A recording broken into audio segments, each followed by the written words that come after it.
Chapter बड़ा है, 4 chapter बहुत छोटे छोटे हैं। सबसे इंपॉर्टेंट है अर्थव्यवस्था, हम यहां लिख दिए बिहार बोर्ड, गंभीरता समझिए। 7 गो चैप्टर है इकोनॉमिक्स में, आप 10वां पढ़े कि नहीं पढ़े, मतलब 9वां पढ़े कि नहीं पढ़े फर्क नहीं पड़ता, आप आराम से सीख जाओगे, बहुत आसान है। पाठ्यक्रम मतलब सिलेबस होता है। पहला चैप्टर है अर्थव्यवस्था एवं इसके विकास का इतिहास। दूसरा है राज्य और राष्ट्र की आय, नेशनल इनकम। मुद्रा, बचत और साख, मुद्रा को मनी बोलते हैं, बस इतना ही सीबीएसई का सिलेबस है। हमारी वित्तीय संस्थाएं, आवर फाइनेंशियल इंस्टीट्यूशंस। रोजगार और सेवा, वैश्वीकरण यानी ग्लोबलाइजेशन, उपभोक्ता जागरण, ये सीबीएसई को नहीं पढ़ना है। संरक्षण, ध्यान दीजिए, पहला चैप्टर अभी खत्म हो जाएगा, आधा घंटा बढ़िया सुनो, मिजाज सही रहेगा। पहला चैप्टर आपका स्टार्ट कर दिए, लिखना कुछ नहीं है अभी, सब पहले ध्यान से सुनो। लिखने के लिए जो हम बोलेंगे वो तो लिखना ही पड़ेगा आपको, बाकी उतारने के लिए आपको टाइम भी मिल जाएगा, या फिर आपको पीडीएफ जैसा हो अपना देख सकते हो। अर्थव्यवस्था और इसके विकास का इतिहास, सबसे पहली बात तो यह आता है कि इकोनॉमिक्स क्या है सर। तो पहले आदमी सोचते थे कि इकोनॉमिक्स सर कोई सब्जेक्ट नहीं है। तुमको जान के गहरा आश्चर्य होगा कि भारत के एक बहुत बड़े लेखक, राजनीतिज्ञ, वो सबसे पहला राजा बनाए भारत में, मौर्य वंश के राजा चंद्रगुप्त मौर्य को। उनका नाम है चाणक्य कौटिल्य विष्णुगुप्त, ये पूरा नाम है उनका, चाणक्य आदमी उसको बोलता है। उन्होंने एक किताब लिखी थी अर्थशास्त्र, इकोनॉमिक्स, और अंदर में राजनीति का विषय था कि राजा कौन बनता है, कैसे बनता है। इकोनॉमिक्स कोई सब्जेक्ट नहीं था। सबसे पहले एक व्यक्ति आया, उसका नाम है एडम स्मिथ। नाम क्या है इसका? Adam Smith. इसने एक किताब लिखा, तुमसे किताब ऑब्जेक्टिव में पूछेगा कि एडम स्मिथ का किताब का नाम क्या है? वेल्थ ऑफ नेशन, राष्ट्र का धन नहीं लिख देना, किताब का नाम है तो अंग्रेजी ही चलेगा। वेल्थ ऑफ नेशन किसका किताब है? Adam Smith. एडम स्मिथ से पहले बाजार का जो नियंत्रण होता था वो राजा करता था। बाजार, मार्केट पर जो कंट्रोल था वो किसका था? राजा। आलू कैसे बिकेगा वो राजा से पूछा जाता था कि आज आलू कैसे है, तो आज राजा का मूड खराब है, आलू खाने का मन नहीं है, 200 रुपए किलो। कल आलू खाने का मन है 1 रुपए किलो बिक रहा। जो राजा का नियंत्रण बाजार पर होता था। एडम स्मिथ ने पहली बार बोला कि नियंत्रण बाजार पर राजा का नहीं होता है, बाजार मांग और पूर्ति के नियम से चलता है, डिमांड और सप्लाई के नियम से। छठ पूजा में फल का डिमांड ज्यादा है तो केला भी 300 रुपए दर्जन बिक रहा है, और अगर मांग कम है, डिमांड कम है, सप्लाई ज्यादा है तो सस्ता बिकेगा। अब तुम ही सोचो कि मांग कम है, सप्लाई ज्यादा है, जैसे ठंडा का दिन खत्म होने वाला, अब आदमी स्वेटर जैकेट ये सब नहीं खरीदेगा, मांग कम हो गया, लेकिन सब दुकान में स्वेटर जैकेट रखा हुआ है तो रोज लगाएगा सेल 40% ऑफ, कारण मांग कम है, सप्लाई ज्यादा। तो एडम स्मिथ ने वेल्थ ऑफ नेशन किताब में पहली बार लिखा कि बाजार सप्लाई और डिमांड के नियम से चलता है, अपने आप चल जाएगा, राजा को इसमें हस्तक्षेप नहीं करना। राजा का काम है देश चलाना, आलू प्याज का रेट तय करना राजा का काम नहीं। इस सबसे पहले कहने वाला कौन है? Adam Smith. इसीलिए एडम स्मिथ को इकोनॉमिक्स का फादर बोलते हैं, अर्थशास्त्र का जनक। अब ध्यान से समझना कि एडम स्मिथ को अर्थशास्त्र का जनक तो बोल दिए, लेकिन अर्थशास्त्र है क्या? तो शास्त्र जिसमें लग जाए, जैसे भौतिक शास्त्र, फिजिक्स, साइंस है, जिसमें शास्त्र लग जाए वो क्या है? साइंस। देखो आप हमको एक बात बताइए कि भारत का जो संसाधन है, जो रिसोर्स है, लोहा कितना है, पेट्रोल कितना है, ये सब फिक्स है कि बढ़ते जाता है, कि लिमिटेड है कि अनलिमिटेड? लिमिटेड है ना, कि इतना इतना ही कोयला है, खत्म हो जाएगा, खत्म हो जाएगा, लिमिटेड है ना। जैसे मान लो कि एक घर है और इस घर में 10,000 ही महीना में आता है, तो लिमिट है कि 10,000 खर्चा करना, 10,000 महीना में आता है, लिमिट है। आदमी का 2 चीज होता है, एक इच्छा, एक आवश्यकता, नीड। आवश्यकता को नीड बोलते हैं, ये जरूरत है, इच्छा। आदमी का 2 चीज है, एक तो इच्छा है, ये आवश्यकता है। जैसे मान लो किसी का घर पूरब सराय में, यहां से 10 कदम दूर, और उसको कोचिंग आना है, इच्छा है कि ओह मोटरसाइकिल होता ना हायाबुसा, 2 करोड़ का मोटरसाइकिल है, वो होता ना तो जाते, वो इच्छा। अब किसी का घर सिंघिया है, सिंघिया से यहां आता है सुबह आदमी पढ़ने, सिंघिया से पढ़ने आ रहा है, तो बोलो उसको मोटरसाइकिल का आवश्यकता है जी। किसका पूर्ति जरूरी है? आवश्यकता का पूर्ति जरूरी है, इच्छा का पूर्ति अभी चलो नहीं तो कोई बात नहीं, बाद में होगा, पैसा होगा देखा जाए।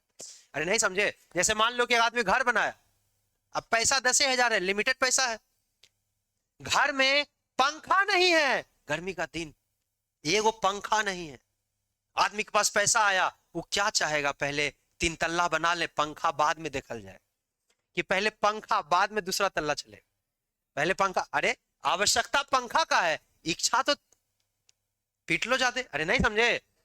लेकिन इच्छा की पूर्ति तब होती है जब आपके पास पैसा आ जाता है, रिसोर्स लिमिटेड है ही नहीं, जरूरत पंखा का है, 4 करोड़ महीना आ रहा है, तो वो पंखा लगाएगा, 3 तल्ला सब साथ कर लेगा जी, यानी उसका इच्छा भी पूरा हो रहा है, आवश्यकता भी पूरा हो। कुल मिला के मानव का 2 चीज को पूरा करना है, इच्छा और आवश्यकता, लेकिन संसाधन सीमित है कि अनलिमिटेड? सीमित। 4 करोड़ महीना नया आ रहा है, 10,000, तो सीमित संसाधन से मानव की इच्छा और आवश्यकता की पूर्ति करने का विज्ञान, साइंस, पहले क्या पूरा किया जाए, बुद्धि रहेगा तब ना। पढ़ले नहीं है, कुछ दिमाग नहीं है, पंखा घर में है नहीं, 10,000 महीना आ रहा है, लेकिन अगला दिन अगला तल्ला में मकान का काम चालू करवा दिया जी, पंखा वो सब नहीं, पहले तल्ला बनेगा उसके बाद पंखा होगा। बोलो 3 साल तक तल्ले बन रहा है, बेचारा का पंखा नहीं लग रहा, बोलो पहले क्या जरूरी, पंखा। इसी को कहते हैं विज्ञान की जरूरत क्या है, पहले जरूरत पूरा होगा उसके बाद इच्छा, इसी विज्ञान को अर्थशास्त्र कहते हैं। सिंपल भाषा में, उपलब्ध सीमित संसाधन से मानव की इच्छा और आवश्यकता की पूर्ति अर्थशास्त्र कहलाता। दिमाग में आ गया? आपको अर्थशास्त्र पढ़ना ही नहीं, आपको पढ़ना है अर्थव्यवस्था। अर्थव्यवस्था मतलब इकोनॉमी पढ़ना है आप, ये बड़ा इंपॉर्टेंट बात है। आपको क्या पढ़ना है? इकोनॉमी। इकोनॉमी क्या है, अर्थव्यवस्था क्या है? देखो, जिस स्थान पर, जिस जगह पर, जिस क्षेत्र में विभिन्न आर्थिक क्रिया संपादित होती है उसको अर्थव्यवस्था कहते हैं। हम शॉर्ट में समझाते हैं, सीमित संसाधन से मानव की इच्छा और आवश्यकता पूर्ति करे तो अर्थशास्त्र है, कैसे करे? अर्थव्यवस्था है।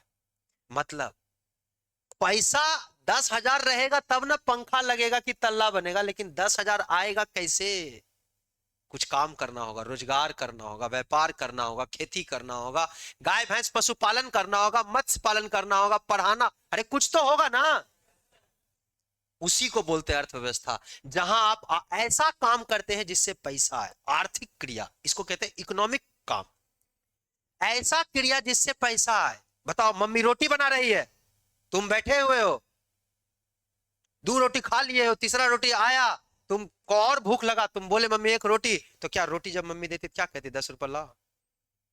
वो बोला क्रिया मम्मी का है, लेकिन क्या उससे आर्थिक क्रिया है? वो जिस क्रिया में पैसा शामिल नहीं होगा वो आर्थिक क्रिया नहीं है। तो पहली बात, आर्थिक क्रिया, मम्मी का खाना बनाना क्या अर्थव्यवस्था है? नहीं। लेकिन मम्मी अगर काम कर रही है, उनको पैसा आ रहा है, तो मम्मी का काम करके पैसा कमाना आर्थिक क्रिया है कि नहीं? वही मम्मी होटल में बैठी है, रोटी बना रही है, मान लो, तो रोटी बनाएगी तो कोई कहेगा ग्राहक जी 2 रोटी, तो क्या फ्री में दे देगी कि नहीं बेचारा भूखा ले ले खा लो? नहीं, पहले कहेगी 20 रुपए लो, अरे बोलो हाँ या ना। तो वैसी क्रिया, वैसी आर्थिक क्रिया जहां संपन्न होती हो, मतलब जिस वह क्षेत्र जहां विभिन्न आर्थिक क्रिया संपादित होती है अर्थव्यवस्था कहलाता है। जहां पर ऐसा काम हो जिससे पैसा, बताओ ये आर्थिक क्रिया हो रहा है? अरे बोल रहे हाँ या ना, ये आर्थिक क्रिया है। दिमाग में आ रहा है? अब मान लो कि मेरा छोटा भाई अगर होता, हम उसको पढ़ाते, तो क्या वो कहता कि एगो मैथ बता दीजिए, क्या कहेंगे? पहले दूध लाओ, महीना लाओ, अरे ऐसा होगा? तो वो आर्थिक क्रिया नहीं, ये आर्थिक क्रिया। तो आप अर्थव्यवस्था पढ़ रहे हैं, ऐसा काम जहां आर्थिक क्रिया होता है उसको अर्थव्यवस्था कहते हैं। ये एक अर्थव्यवस्था है छोटा सा। अरे दिमाग में आ गया? आगे बढ़ो। अर्थव्यवस्था क्या है? तो आप कहेंगे अतः जीवन यापन के लिए अपनाई गई आर्थिक व्यवस्था। काहे पढ़ा रहे हो? जीवन जीने के लिए। रुपया पैसा रहेगा तब ना कुछ काम होगा जी। ये सबसे इंपॉर्टेंट बात है, तुमको इससे भी क्वेश्चन पूछता है। उत्पादन के साधन हम अंग्रेजी में अलग से पढ़ा देंगे, सब यही रहेगा, बस खाली इंग्लिश लिखा रहेगा। उत्पादन के साधन फैक्टर्स ऑफ प्रोडक्शन बोलते हैं। किसी भी चीज, मान लो एक कलम बनाना है तो इसके लिए क्या क्या चाहिए। हमको एगो कलम का फैक्ट्री खोलना है, क्या क्या चाहिए। पहला बात, तुमको जमीन चाहिए। बिन जमीन के आसमान में हेलीकॉप्टर में खोल देगा कि जाते पहाड़ से कूद के फैक्ट्री। पहले क्या चाहिए? भूमि, लैंड। पहले क्या चाहिए? लैंड। दूसरा, मजदूर चाहिए, हम ही बनाएंगे रे। अरे काम करने वाला को चाहिए ना, मजदूर चाहिए। लैंड के बाद लेबर। तीसरा, पैसा आइए ना, मजदूर लगेगा। अपने भिखमंगा है, वो कहेगा कि ना अभी देखो ना उत्पादन के साधन, अभी हम कलम फैक्ट्री खोले, तो वो सपना नहीं देख रहा, मुंगेरी लाल के हसीन सपने हो।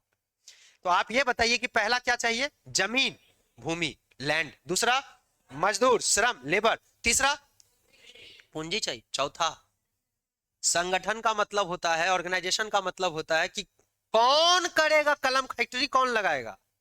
हम भी तो चाहिए। चलो हम तीन तीन चीज दे देते हैं, जमीन दे दिए, मजदूर आ गया, पूंजी भी दे दिए, कलम बन जाएगा। अरे मालिक भी तो होना चाहिए कि आखिर कौन बनाएगा। कोई एक आदमी बना सकता है, कोई कंपनी बना सकता है, 10 गो मिल के बिजनेस खोल सकता है। तो चार चीज चाहिए, लैंड, लेबर, कैपिटल, भूमि। अभी तो अंग्रेजी छोड़ दो, हिंदी बोलो। भूमि, श्रम, पूंजी, संगठन। जोर से बोल। भूमि, लैंड, लेबर, कैपिटल, ऑर्गेनाइजेशन। देखो आगे हम अंग्रेजी याद करवा देंगे, लेकिन अभी दिमाग में सिर्फ हिंदी चलते, वरना फिर इसी में लेट हो जाएगा, 2 घंटा लग जाएगा हमको, 1 घंटा में खत्म करना। अर्थव्यवस्था का क्या कार्य है? ए भाई, अभी जो भी हम बोले अर्थव्यवस्था का मतलब समझे, ऐसा काम जहां क्या हो, पैसा। उसका क्या काम है? क्यों पैसा चाहिए? रोजगार के लिए। अरे नहीं चाहिए जी। दूसरा, वस्तु और सेवा का उत्पादन हो सके। वस्तु का उत्पादन, कलम बना लिए। सेवा का उत्पादन मतलब, सेवा का मतलब, अरे ऐसा काम जो सेवा हो। शिक्षा, क्या हम कोई सामान बना रहे हैं? क्या कहेंगे, ये 4 दीवार के अंदर एक क्लास चल रहा है, वो प्लेनेट यहां क्या बन रहा है? कोई सामान बन रहा है, कोई फैक्ट्री है यहाँ? कुछ नहीं बन रहा। तो यहाँ क्या दिया जा रहा है? सेवा। सेवन दे रहे हैं जी। देखो क्या, पैसा जो लेता है। अरे तो डॉक्टर के यहाँ तुम कभी देखा है वहां लिखा होगा 24 घंटे सेवा उपलब्ध है? सुना है? डॉक्टर के देखो आगे लिखा रहेगा 24 घंटे सेवा उपलब्ध है। तो क्या पैसा नहीं लेता है? सेवा उसी को कहते हैं जो पैसा लेके हो। बिन पैसा का सेवा नहीं है। अरे तुमको रास्ते से जा रहे हो, भूख लग गया, बगल में पानी पूरी वाला है, मालिक सेवा के लिए तैयार, लेकिन ई निकालिए। चल रहे हो, पैर दर्द कर रहा है, रिक्शा वाला तुरंत साइड में, चलो ना पहुंचा देंगे, मालिक सेवा कर रहे हैं। लेकिन सेवा बिना पैसा का, हाँ इन्हें की सेवा। अब घर में कोई कहे कि पैर दुख रहा है बाबू, तनी सेवा करना, पहले घींचेंगे, तो वो अर्थव्यवस्था हो जाएगा। फिर ध्यान दो, फिर परिवार नहीं रहा, वो अर्थव्यवस्था होगी। अर्थव्यवस्था के कितने प्रकार होते हैं? There are how many types of economy. Economics नहीं, इकोनॉमी। कहता है स्वामित्व के आधार पर, मालिकाना हक के आधार पर अर्थव्यवस्था 3 तरह का होता है।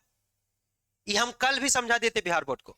पूंजीवादी अर्थव्यवस्था, कैपिटलिस्टिक इकोनॉमी, समाजवादी अर्थव्यवस्था, सोशलिस्ट इकोनॉमी, और मिक्स्ड अर्थव्यवस्था, मिश्रित इकोनॉमी।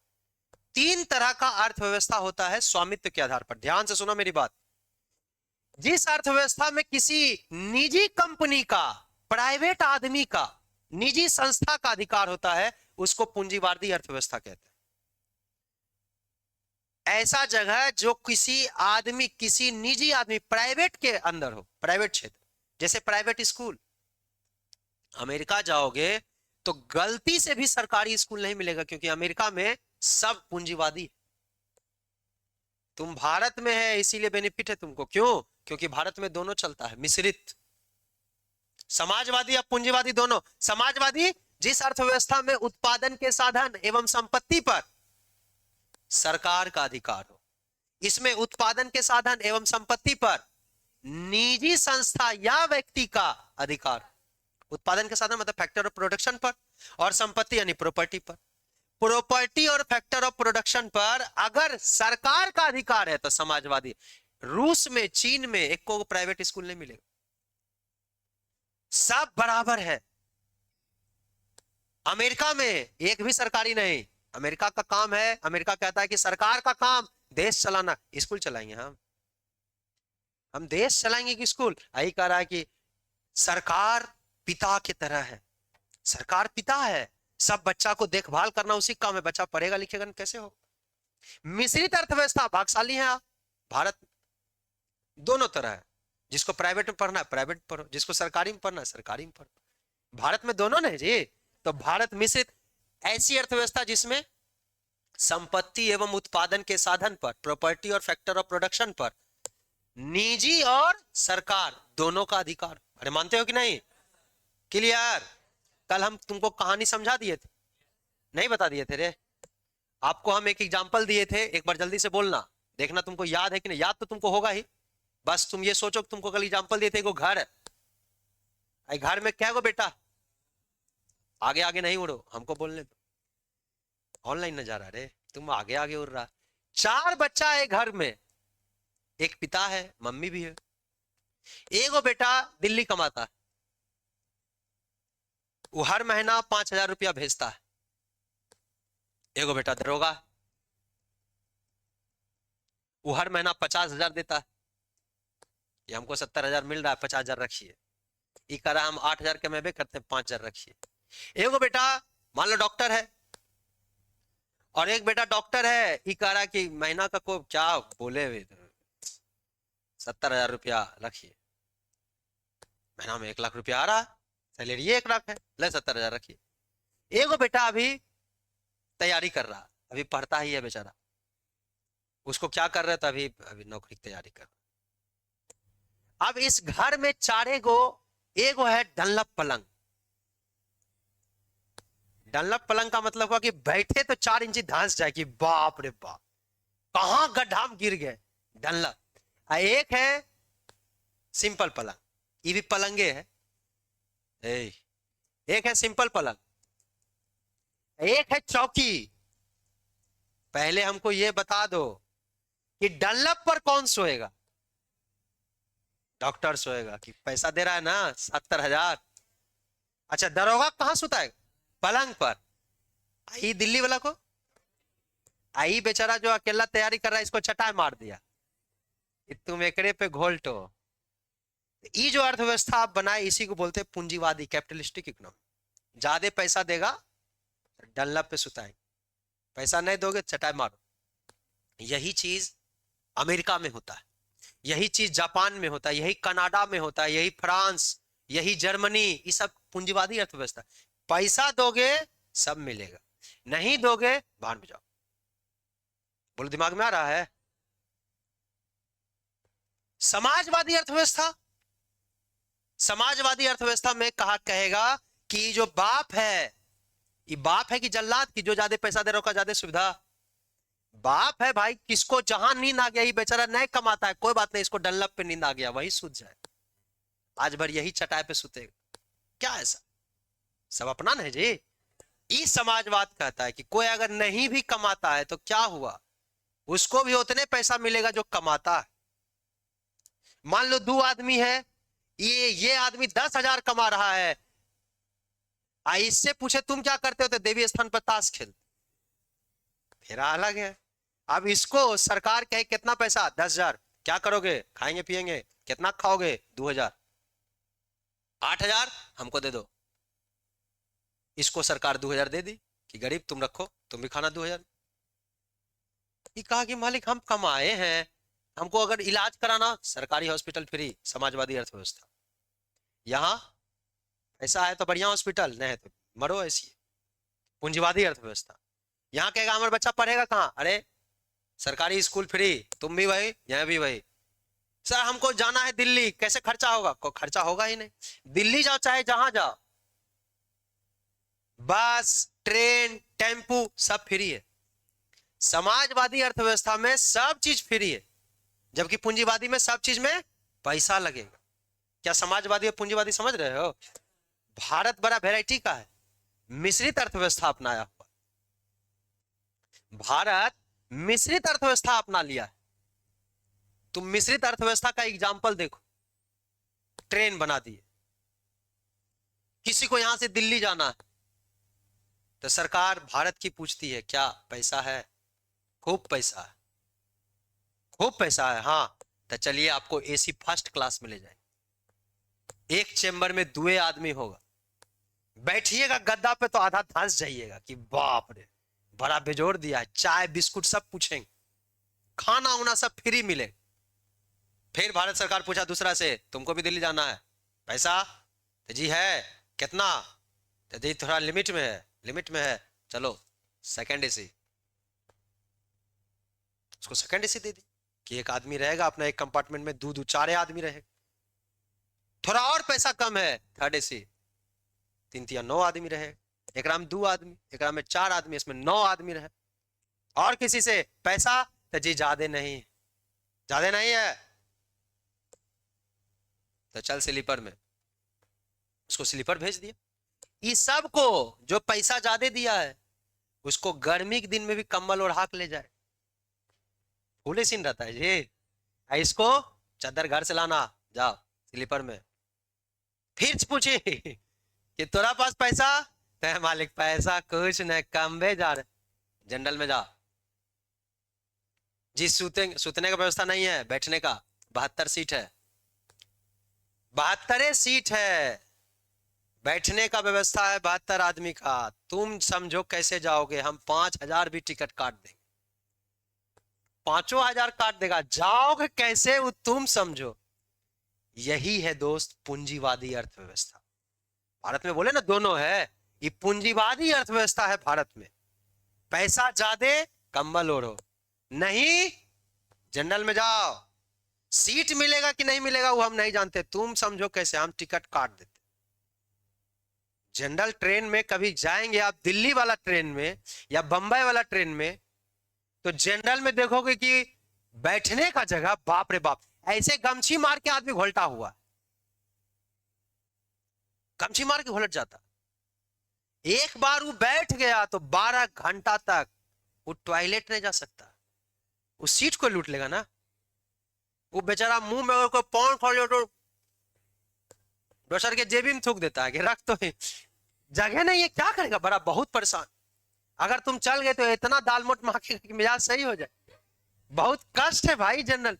ये जो था भारत का कैसा अर्थव्यवस्था था, पूंजीवादी अर्थव्यवस्था। ध्यान दो, अरे ध्यान दीजिए, कितना कर इधर देखो, आप ध्यान दीजिए, भारत में समाजवाद है कि नहीं? तुम देखेगे कितना ट्रेन होगा, मुंगेर से खगड़िया जाना है, बेगूसराय जाना, तो जनरल ट्रेनें है, एसी उसी कुछ नहीं उसमें है ऐसा। मुंगेर से खगड़िया बेगूसराय जाना है, Jamalpur Munger, simple general train, कोई एसी नहीं। पैसा है तो भी वही टिकट 10 रुपया का, न है तो भी 10 रुपया का टिकट, और न है फ्रीओ में जाओ, कोई कष्ट नहीं, चेकिंग वोकिंग नहीं होगा। अरे देखा ऐसा, ये समाजवादी अर्थव्यवस्था। सबके लिए एक ट्रेन। मेट्रो में जाइए, मेट्रो पटना में बन गया, मेट्रो में जाओगे तो मेट्रो में ये नहीं कि पैसा ज्यादा है तो तुमको एसी है, सबको सब एसी में है, पैसा नहीं पैसा एसी में चलो, टिकट कटाओ 10 रुपया का, एसी में जाओ। ये देखिए, यही भारत का आपका समाजवादी अर्थव्यवस्था। इस ट्रेन में तुम देखना, चाहे कोई कितना गरीब हो, अगर वो पहले खिड़की की तरफ सीट लेके बैठ गया, शर्ट उठ फटा हुआ है, खिड़की की तरफ बैठ गया, तारा मस्ती में बैठेगा। कोई अगर बहुत अमीर आदमी भी है, कोट पैंट पहना हुआ है, बगल वाला बोला भी उसको कि सीट दे दीजिए, बहुत अमीर लग रहा, अमीर होगा अपना घर में, हमरा खाल देता, ऐसा नहीं बोलेगा। यही समाजवाद, जिसमें देश के हर एक व्यक्ति को लगे कि अमीर हैं चाहे गरीब हैं, देश का संपत्ति मेरा संपत्ति। पूंजीवाद, तुमको क्या लगता है जनरल का जो टिकट कटाया है, क्या उसका पावर है फर्स्ट एसी में घुस जाए? झांकने के लिए भी नहीं जाए। क्यों? क्योंकि उसको लग रहा है ये मेरा न है। यही पूंजीवाद। भारत दोनों अपना लिया। कुछ ट्रेन ऐसा है जो समाजवादी ट्रेन, वो नेहरू चलाए थे, कुछ ट्रेन ऐसा है जो पूंजीवादी ट्रेन है। अभी वंदे भारत की बात करें तो 800 रुपया भाड़ा है खाली 60 किलोमीटर जाने का। यहां से भागलपुर अगर चलता ट्रेन तो 800 रुपया भाड़ा, तो बताओ वंदे भारत में कौन जाएगा? पूंजीवादी ट्रेन है वो जी, वो मोदी जी स्टार्ट कर दिए हैं। चलिए ध्यान दीजिए आप, तो पूंजीवादी और इसके बारे में बता दिए, ध्यान से सुनो। पूंजीवादी वैसी अर्थव्यवस्था जिसमें संपत्ति और उत्पादन के साधनों पर किसी व्यक्ति या निजी संस्था का अधिकार रहता है, पूंजीवादी अर्थव्यवस्था, अमेरिका, ब्रिटेन, जापान, कनाडा। इसे स्वतंत्र अर्थव्यवस्था भी कहते हैं, जिसको जो करना है करो, पैसा है तो करो, नहीं करना है नहीं करो। यहां तुमको क्या लगता है कोई भी आदमी स्कूल खोल लेगा? अभी हम चाहेंगे स्कूल खोल लेंगे? पागल कर देगा। स्कूल खोलना चाहते हैं, इतना ये है ना, अभी कोचिंग पे देखे कितना दिक्कत कर देगा। साइकिल लगाने की जगह नहीं, कोचिंग कैसे खोल सकते हो? गिट्टी कैसे बच्चा पढ़ा सकते? 15 झमेला। अमेरिका में है तो खोलो, नहीं खोलो नहीं खोलो। समाजवाद में ज्यादा नियम। समाजवादी वैसी अर्थव्यवस्था जिसमें संपत्ति और उत्पादन के साधन पर सरकार का अधिकार होता है। हमको लगता है समझ में आ गया, चीन और रूस। मिश्रित अर्थव्यवस्था या पूंजीवादी और समाजवादी अर्थव्यवस्था दोनों का मिश्रित रूप है। इस अर्थव्यवस्था में संपत्ति और उत्पादन के साधन पर निजी सरकार दोनों का स्वामित्व होता है। इसके बाद हम बताएं अर्थव्यवस्था के प्रकार में विकास के आधार पर अर्थव्यवस्था के दो प्रकार हैं। एक को कहते हैं विकसित अर्थव्यवस्था और एक विकासशील अर्थव्यवस्था। विकसित जो देश में राष्ट्रीय आय और प्रति व्यक्ति आय ज्यादा है, जिस देश में पैसा ज्यादा है वो विकसित है, जिस देश में पैसा कम है वो विकासशील। आपके यहाँ पैसा ज्यादा है कि कम, पहले ही बताओ। कम है तभी तो ऐसे पढ़ रहे हो। अगर आप अमेरिका में होते तो ऐसे पढ़ते तो हमको मारने लगता कि ऐसे पढ़ा रहा है। पहले एसी लगाओ, डनलप वाला चेयर दो। चेयर भी डनलप वाला होता है, वहां बैठे अब घूमने लगे। टीचर बोल रहा है, हल्ला नहीं करो, टीचर बोल रहा है कि ध्यान दो, तो बस जैसे अभी कर रहा वैसे अपना पढ़ाओ। हम पढ़े न पढ़े, मेरा बाप को पैसा हम समझेंगे, तुम चुपचाप पढ़ाओ, पैसा दिए हैं। यहां ऐसा करेगा कोई? यहां नहीं करेगा, क्योंकि ये विकसित है ही नहीं, ये विकासशील है। अभी तो विकास कर ही रहे हैं। एक है डेवलप्ड इकोनॉमी, एक है डेवलपिंग इकोनॉमी। बस वही बात लिखा हुआ है दोस्तों। विकसित अर्थव्यवस्था जिस अर्थव्यवस्था में राष्ट्रीय आय तथा प्रति व्यक्ति आय अधिक हो, जैसे America, Britain, France, Germany, Japan.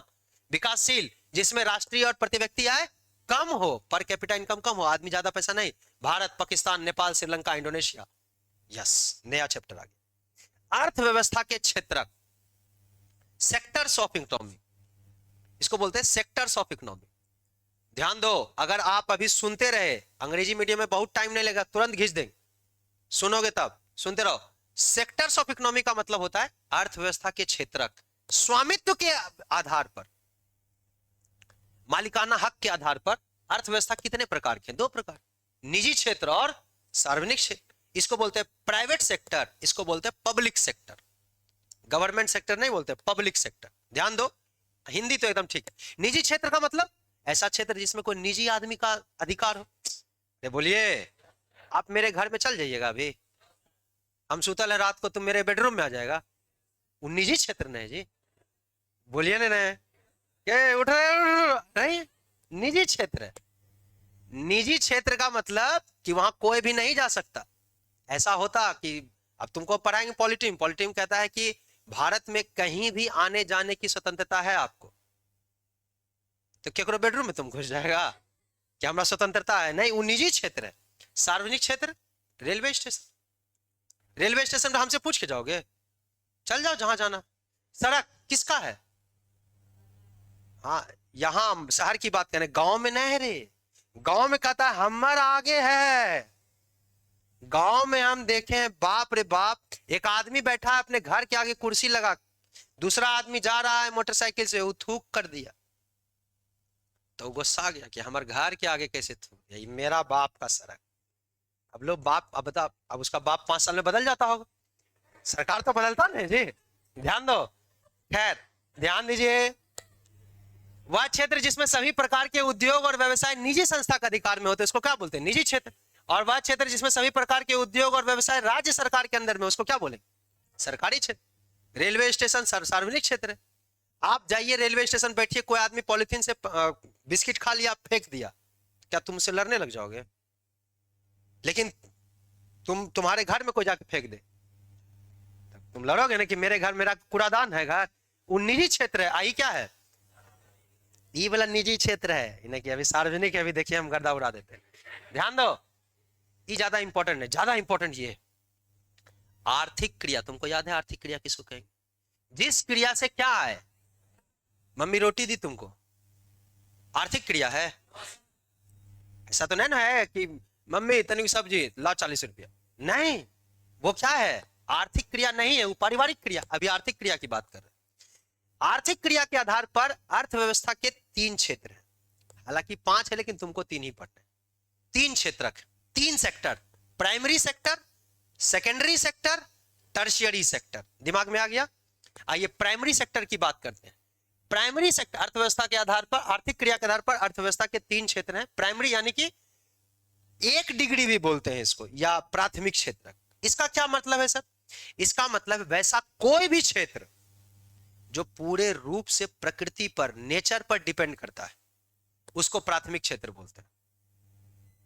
प्राथमिक क्षेत्र का मतलब नेचर पर डिपेंड करता है। बताओ आज बारिश होने लग जाए तो हम पढ़ाना छोड़ देंगे? आज बहुत तेज गर्मी हो जाए पढ़ाना छोड़ देंगे? तो मेरा जो काम है क्या नेचर पर डिपेंड करता है? तो प्राथमिक क्षेत्र में हम आते हैं? नहीं, प्राथमिक क्षेत्र में हम नहीं आते। जो नेचर पर डिपेंड करता है, जैसे खेती। आप बताइए कोई खेत में फसल लगाया, अब बारिश होवे नहीं किया तो क्या करेगा? चलो तुमने मन में आ रहा होगा कि पानी सर ट्यूबवेल से पटा देगा, ठीक। ठंडा का दिन है, ओला पड़ गया तो खेत में तिरपाल लगाएगा? खत्म तो हो जाएगा ना जी। इसका मतलब कि कृषि कौन सा क्षेत्र में आता है? प्राथमिक, जो किस पर डिपेंड करता हो? प्रकृति पर, नेचर पर निर्भर करता हो। तो अंग्रेजी तभी छोड़ दी। पशुपालन, एनिमल हस्बेंड्री। बताओ गाय भैंस जो पाल रहा है वो प्राथमिक क्षेत्र, प्रकृति पर निर्भर करता है कि नहीं? जब खेती नहीं हुआ तो, घासे नहीं हुआ तो गैया खाएगा कौन? अरे बोलिए नहीं रहा है। मांस का उत्पादन जो करता है, बकरी पाल रहा है, मुर्गा पाल रहा, नेचर पर डिपेंड करता नहीं करेगा जी। ज्यादा ठंडी आ गया तो सब मुर्गा के लिए अलग से तुम हीटर लगाओगे? मर जाएगा वो सब। मत्स्य पालन, मछली पालन, ये सब किसमें आ रहा है? प्राथमिक क्षेत्र को कृषि क्षेत्र भी बोलते हैं, एग्रीकल्चर सेक्टर भी बोलते हैं। ये सबसे इंपॉर्टेंट है, तुम नहीं समझ पाओगे। खनन, पहाड़ से खोद के कुछ, माइनिंग बोलते हैं, पहाड़ से खोद के कुछ निकाल दे कोयला, तो क्या ये प्रकृति पर निर्भर करता है कि नहीं? करता है। कल को भूकंप आ जाएगा तो पहाड़ के अंदर कौन जाएगा? पहाड़ में भूस्खलन आ गया, धरती नीचे धंस गया, कैसे जाएगा? तो खनन भी किस पर डिपेंड करता है? प्राथमिक क्षेत्र। प्राथमिक क्षेत्र उद्योगों के लिए कच्चे माल की व्यवस्था करता है। गेहूं, रॉ मटेरियल तैयार किया, खेत से गेहूं निकाले, अब इस गेहूं ई रॉ कच्चा माल, 2-3 काम है इसका। या तो डायरेक्ट तुम घर में बना लो तो निर्वाह कृषि हो गया, लेकिन गेहूं को फैक्ट्री लेके चल जाइए तो फैक्ट्री में क्या करेगा? गेहूं से बिस्किट बनाए और वो बिस्किट को फिर बेचेगा। अब आप सोचिए गेहूं 5 रुपए किलो, 10 रुपए किलो ऐसे बिकता है, आटा 40 रुपए किलो बिकता है। तो कोई आदमी गेहूं बेचा, उसको 5 रुपया आया, किसान गेहूं बेचता है बेचारा। कोई आदमी गेहूं खरीद लिया किसान से और वो आटा बेच रहा है, आशीर्वाद के पन्नी में बंद करके आईटीसी लिख दिया, और 40 रुपए किलो आटा बेच रहा है, तो बोलो इसको ज्यादा फायदा है? अरे बोलो। और फायदा कमाना चाहता है तो 1 किलो गेहूं बिकेगा 5 रुपया में, 1 किलो आटा बिकेगा 40 रुपया में। 1 किलो आटा से 17 पैकेट, 12-12 पीस का 17 पैकेट बिस्किट बनता है। एक पैकेट में 12 पीस रहे, 17 पैकेट बिस्किट बना 1 किलो आटा से। अब आप ये बताइए कि 1 किलो आटा 17 पैकेट बिस्किट बना, एक बिस्किट 10 रुपया में बेचा तो कितना? इसी को कह रहे हैं द्वितीयक क्षेत्रक। जो बिस्किट बना रहा है वो द्वितीयक क्षेत्रक में, सेकेंडरी सेक्टर में, लेकिन जो गेहूं उत्पादन कर रहा था वो प्राइमरी सेक्टर में। नहीं समझे? ये बेचारा प्राइमरी 5 आई 170 वही चीज से कमा रहा है। दिमाग होना चाहिए। तो द्वितीयक क्षेत्रक का मतलब क्या हुआ? उद्योग सेक्टर भी बोलते हैं इसको। यहां निर्माण और विनिर्माण होता है। सबसे बड़ा बात आपको समझना है, ध्यान से सुनिए। निर्माण क्या होता है? जहां कोई चीज बने उसको निर्माण कहते हैं। जैसे मान लो कि हम यहां एक कलम बनाए, तो मान लो यहां पर हम कलमें बनाए तो ये निर्माण हुआ, इसको कहेंगे निर्माण। लेकिन आप बताइए, आप जो कोलगेट से मुंह धो रहे हैं, क्या वो बिहार में बना है कि कलकत्ता बंबई में बना हो? कहीं और बना होगा। कहीं और बने और वहां से यहां आ जाए उसको विनिर्माण कहते हैं। आप मेरी बात समझो। मान लो गंगा पर पुल बनाया गया, तो इसको क्या बोलेंगे? कंस्ट्रक्शन। ये निर्माण है। क्या इस पुल को अभी गंगा पार करना था हमको मुंगेर वाला, तो यहां से बना दी, कल को हमको गोदावरी नदी पार करना थी, पुल को उठा के गोदावरी पर लेकर चल जाएंगे। तो ये निर्माण है, जहां बन गया वहीं रहेगा। विनिर्माण, कहीं बने कहीं दूसरा का आदमी यूज करे। नहीं समझ रहा है जी।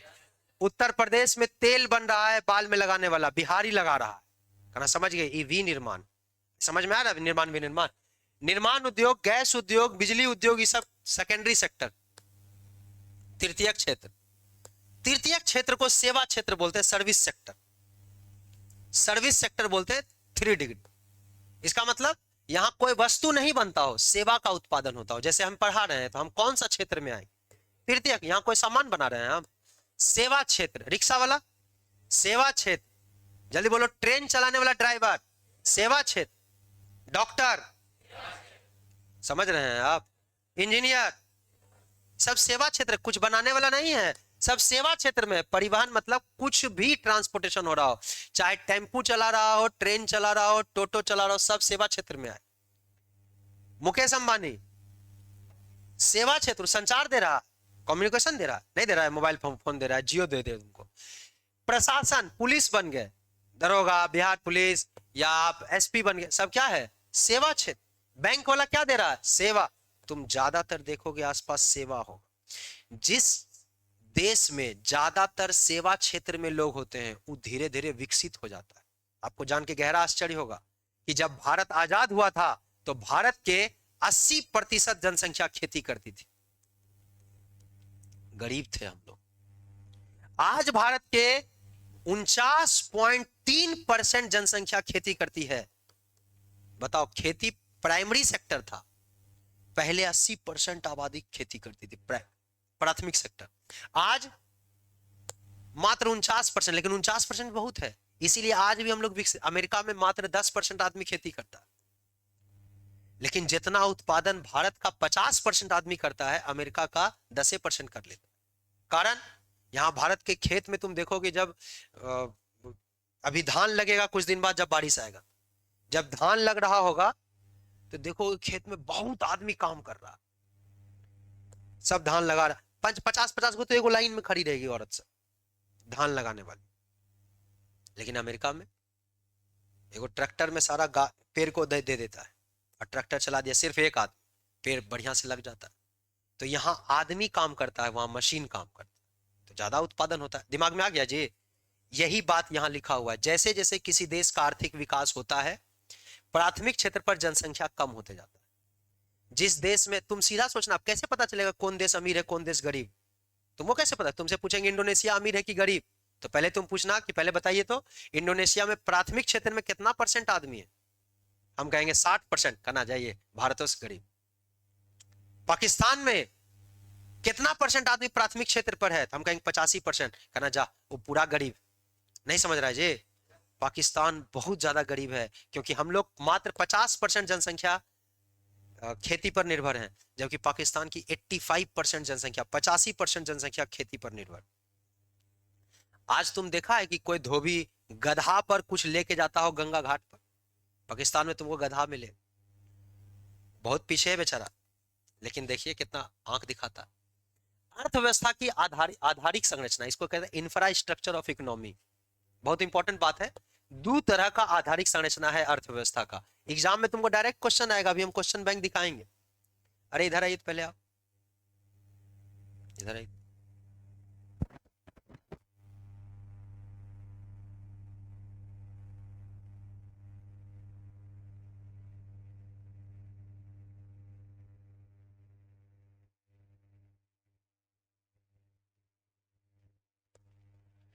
तो अर्थव्यवस्था की सहायक या आधारिक संरचना कितने प्रकार की होती है? 2, सामाजिक और आर्थिक।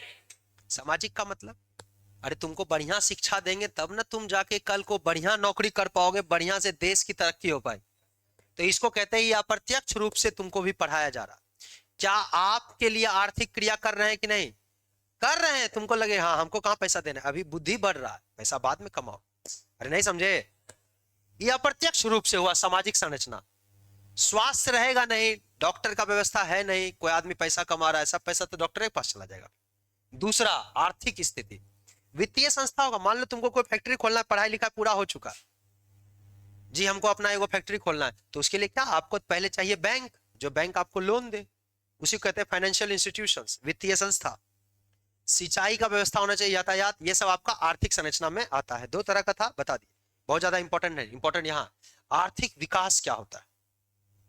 देखो पहले ये कहा जाता था कि जिस देश में पैसा ज्यादा है वो विकसित है, जिस देश में पैसा ज्यादा है वो विकसित है। अब पैसा कैसे निकलता है सर? पैसा निकलता है देश में टोटल कितना पैसा है, राष्ट्रीय आय बटे में कुल जनसंख्या। अब जैसे तुमको हम एग्जांपल देते हैं तो समझ जाओ, इसको कहते हैं पर कैपिटा इनकम, प्रति व्यक्ति आय। मेरी बात सुनो ध्यान से, यहां अभी कै गो आदमी बैठे हो, मान लो यहां 60 गो आदमी बैठे, या 50 मानो, 50 आदमी बैठे, इस सब में से 50 में कौन कमाता है? अरे हम कमा रहे, बोल रहे हाँ या ना, तुम लोग डर, हाँ हम कमा रहे। मान लो साल भर में हम, अब कितना कमाए साल भर में? 1 करोड़। सब तो और हमको एकदम डोंट पुट ऑन नजर, ध्यान दो, 1 करोड़ कहां से कमा लेंगे? मान लो कि बड़ा आ रहा है क्या रे, तुमको मानने कर रहे हैं तो तुम लोग 5 रुपया लिख देंगे हम, समझाने के लिए। चलो एक साल में चलो 10, हाँ मान लो कि 10 लाख कमाए, एक और जीरो हो जाएगा। चलो ध्यान दो, 10 लाख मान लो एगो, तो आप ये बताइए कि 50 से कितनी बार कट गया, कितना आया? 1 2 3 4, 20,000। तो हम कहेंगे मेरा क्लास का प्रति व्यक्ति आय 20,000, यानी यहां हर एक आदमी 20,000 कमाता। तुमको 20,000, तुमको 20,000, तुमको 20, सबको 20-20 हजार दे दिए, तभी ना सब मिलके 20 गुना 50 करोगे तो 10 लाख हो जाएगा। बताइए प्रति व्यक्ति आय बढ़ा कि नहीं? अब हम कुछ और ज्यादा कमाने लग गए, 20 लाख कमा रहे हैं, बटे 50 कितना आ गया? 40,000। तो अब आप ये बताइए प्रति व्यक्ति आय बढ़ा कि नहीं? यही भारत सरकार ढिंढोरा पीटती है कि भारत का प्रति व्यक्ति आय बढ़ रहा है। नरेंद्र मोदी बोलेंगे कि भारत का प्रति व्यक्ति आय बढ़ रहा है, पूरा खुश हो न रे कि अपना क्लास का प्रति व्यक्ति आय 20,000 से 40,000 हो गया। कल को हम कितना था, 10 20 और 30 50 लाख कर दिए, तो बताओ 50 से डिवाइड, तुम लोग सब कितना कमा रहे हो? 1 लाख। बताओ प्रति व्यक्ति आय बढ़ रहा है कि नहीं? खुश हो रहे हो कि नहीं? नलायक ओकरे में खुश है तुम? बताओ प्रति व्यक्ति आय बढ़ने से हमको फायदा हुआ, आपको? यानी देश में जिसके पास पैसा है उसको फायदा होता है। मुकेश अंबानी के पास पैसा ज्यादा आ रहा है, कारण क्योंकि जियो के सब्सक्राइबर बढ़ रहे हैं। पहले जियो फ्री देता था तो पैसा कम था, अब जियो हर महीने पैसा लेता है तो पैसा ज्यादा आ रहा। पैसा ज्यादा आया तो अंबानी के पास पैसा बढ़ गया, जनसंख्या से भाग दिए तो भारत सरकार चिल्लाई। पता है पहले कांग्रेस के समय 20,000 कमाता था, अब 1 लाख कमा रहे हैं सब आदमी प्रति व्यक्ति आय। तुम कहना समझ गए, ये झूठा बात। प्रति व्यक्ति आय से ये डिसाइड नहीं कर पाएंगे कि विकास हुआ कि नहीं हुआ। अरे बोलो, पहले का डेफिनेशन क्या था? यही देखो ध्यान से, प्रति व्यक्ति आय दीर्घ काल तक बढ़े तो उसको आर्थिक विकास कहते थे, कि देश विकास कर रहा है। विकास देखो 20,000 से 40,000, 40,000 से तुम लोग 1 लाख कमाने लग गया, पैसा पहले भी जीरो था आज भी जीरो, क्या विकास हुआ? तब सब लोग ने कहा कि इसको विकास मत बोलो यार, इसको बोलना आर्थिक समृद्धि, इकोनॉमिक ग्रोथ, डेवलपमेंट नहीं बोलेंगे। देखो ग्रोथ और डेवलपमेंट में अंतर, विकास और वृद्धि में अंतर है। ये वृद्धि है, समृद्धि बोलो या वृद्धि बोलो एक ही बात। ध्यान से देखना, इकोनॉमिक ग्रोथ क्या होता है? तो आप कहेंगे प्रति व्यक्ति आय का बढ़ना लंबे समय तक, लगातार पर increase in the continuous increase in per capita income is called economic growth. लगातार प्रति व्यक्ति आय का बढ़ना आर्थिक वृद्धि कहलाता है, विकास नहीं। क्या हुआ जब मुकेश अंबानी का ही पैसा बढ़ रहा है, बाकी का नहीं बढ़ रहा है? तो देश का पैसा तो बढ़ रहा है, क्योंकि पैसा तो देश में मुकेश अंबानी भी है, लेकिन क्या देशवासी का बढ़ रहा है? क्या कहना, ये आर्थिक वृद्धि है, ये आर्थिक समृद्धि है। It is economic growth, not economic development. Development कब होगा? जब सरकार सबके साथ एक जैसा व्यवहार करेगी, ज्यादातर निर्धन के साथ, गरीब के साथ। अरे समझ रहे हो बात? आर्थिक विकास का मूल अर्थ क्या है? What is the main meaning of economic development? तो आप कहेंगे आर्थिक वृद्धि के साथ पैसा तो बढ़ना ही चाहिए देश का, लेकिन संसाधनों का वितरण गरीबों के पक्ष में भी हो। इन्हें खाली मुकेश अंबानी का पैसा बढ़ रहा है, गरीब का भी बढ़े, तब हम लोग क्या बोलेंगे? आर्थिक विकास। पहले आर्थिक विकास किसको कहते थे? देश का पैसा बढ़ा, आर्थिक विकास। अब बोले ना ना ना ना, देश का बढ़ा तो आर्थिक विकास नहीं, देश का बढ़ा तो आर्थिक वृद्धि, ग्रोथ। गरीबों का पैसा बढ़ा तो आर्थिक विकास। बोले समझ रहे हो? आप ऐसे समझिए कि सरकार अगर हर गांव में 4 या 5 स्कूल खोले, बढ़िया स्कूल, प्राइवेट स्कूल से भी बढ़िया, तो आज जो माँ बाप अपने बच्चों को प्राइवेट स्कूल में पढ़ा रहे, उसका पैसा बचेगा कि नहीं? उसका पैसा बचेगा तो उसका पैसा और कहीं खर्चा हो। ये तो फालतू नहीं स्कूल वाला ले रहा है जी। अगर स्कूल में बहुत अच्छा पढ़ाई होने लग जाए तो आप ट्यूशन आएंगे नहीं? आपका पैसा बचेगा कि नहीं बचेगा? बचना चाहिए कि नहीं बचना चाहिए? बचना चाहिए। ट्यूशन नहीं आना चाहिए, स्कूल में नहीं पढ़ा पा रहा तब ना दिक्कत है। भोमा बना कर रख देगा, नहीं समझे?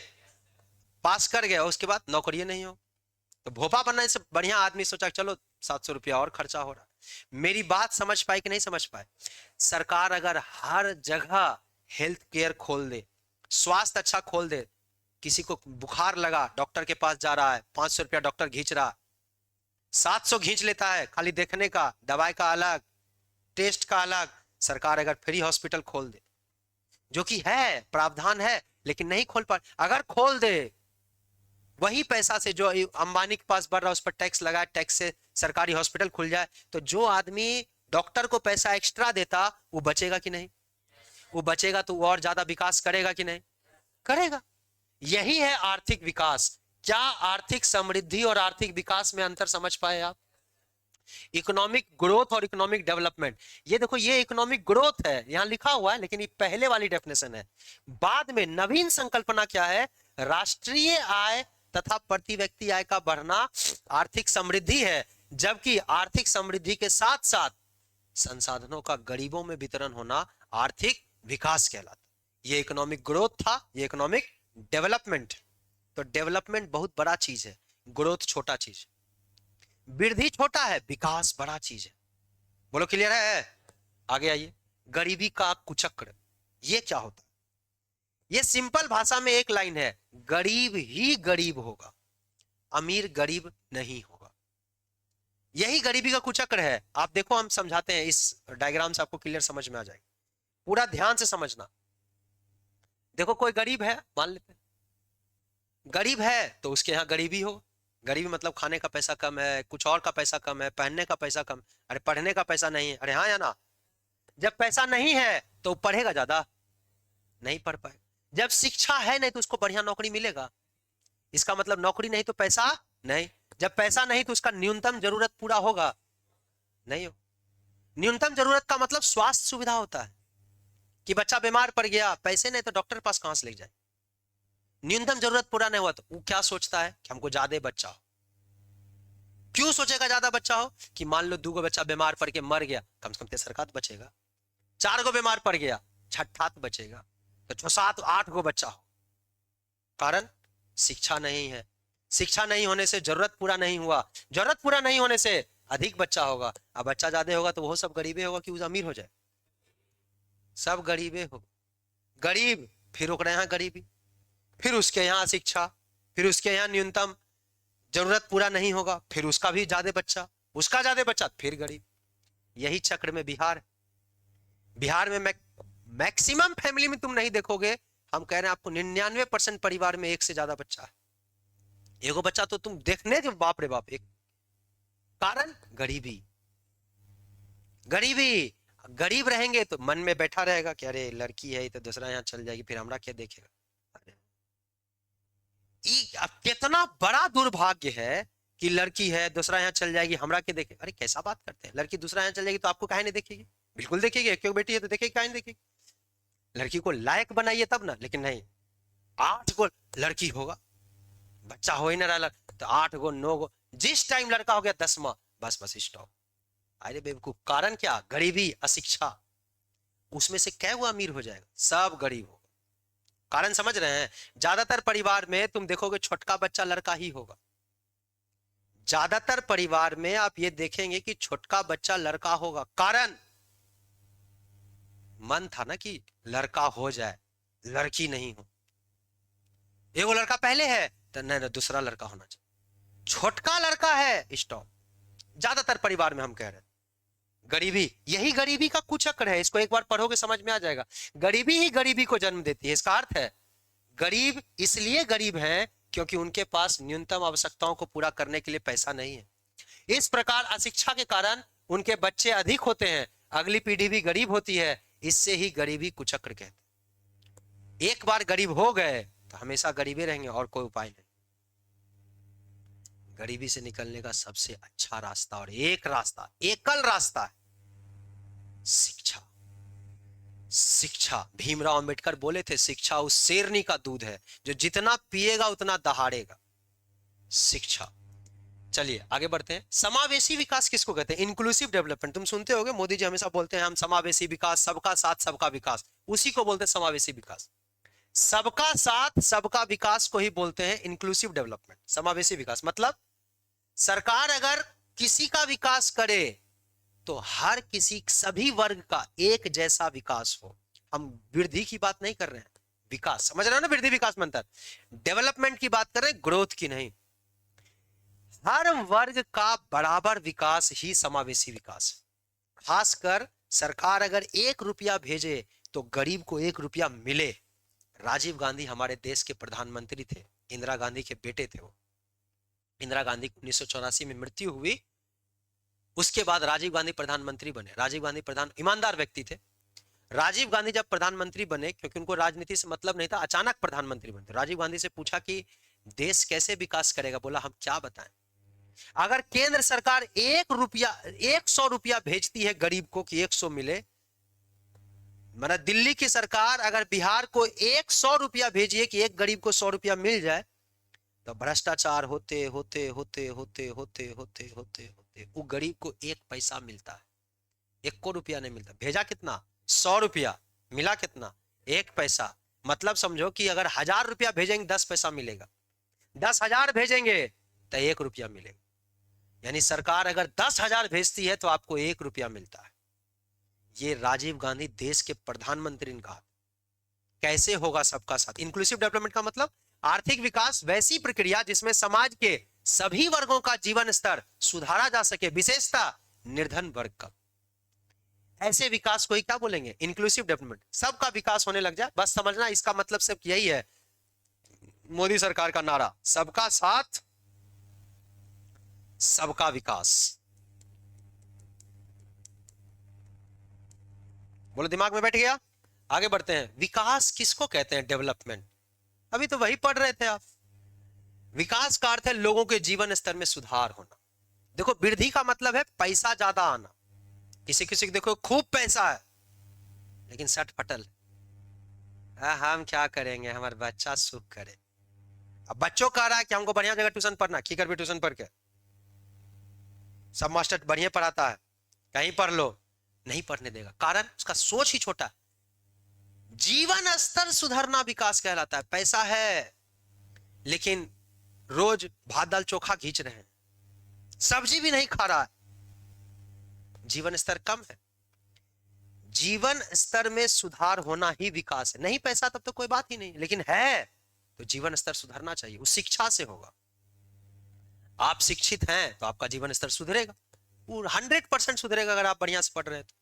आप बकैती कर रहे हैं तो औसत बकैती दुनिया में 90% आदमी कर रहा है। तुम देखो ना, कोई आदमी अगर कोई नेता आता है तो कितना आदमी, कितना लड़का तुम देखोगे, लड़की तो नहीं देखोगे, लड़का कितना घूम रहा है, नेताजी जिंदाबाद का है। 250 ग्राम जिलेबी चाटने की मिलेगा,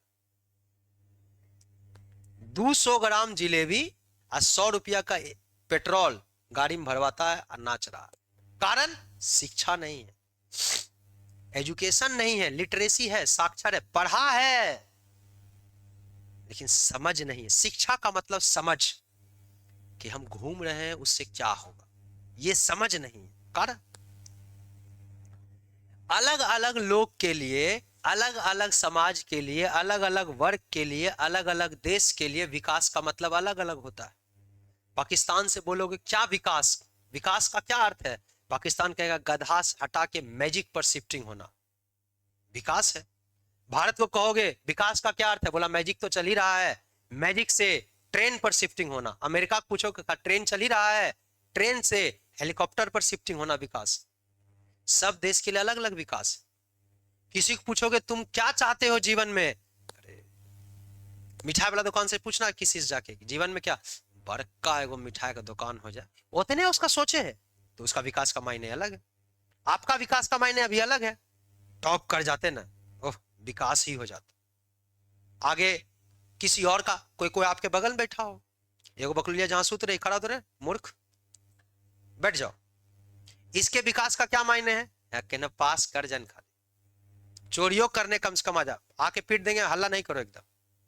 दिमाग में आ रहा हम क्या बोल रहे हैं। सबके विकास का मायने, रिक्शा वाला से पूछोगे क्या विकास है, कहोगे विकास, विकास क्या कहेंगे, 10 गो ग्राहक सही मिल जाए आज, वही उसका विकास है आज का। डॉक्टर से पूछोगे विकास, तो वो कहेगा कि मेरा एगो बढ़िया सा हॉस्पिटल खुल जाता ना, तो बढ़िया विकास हो जाता।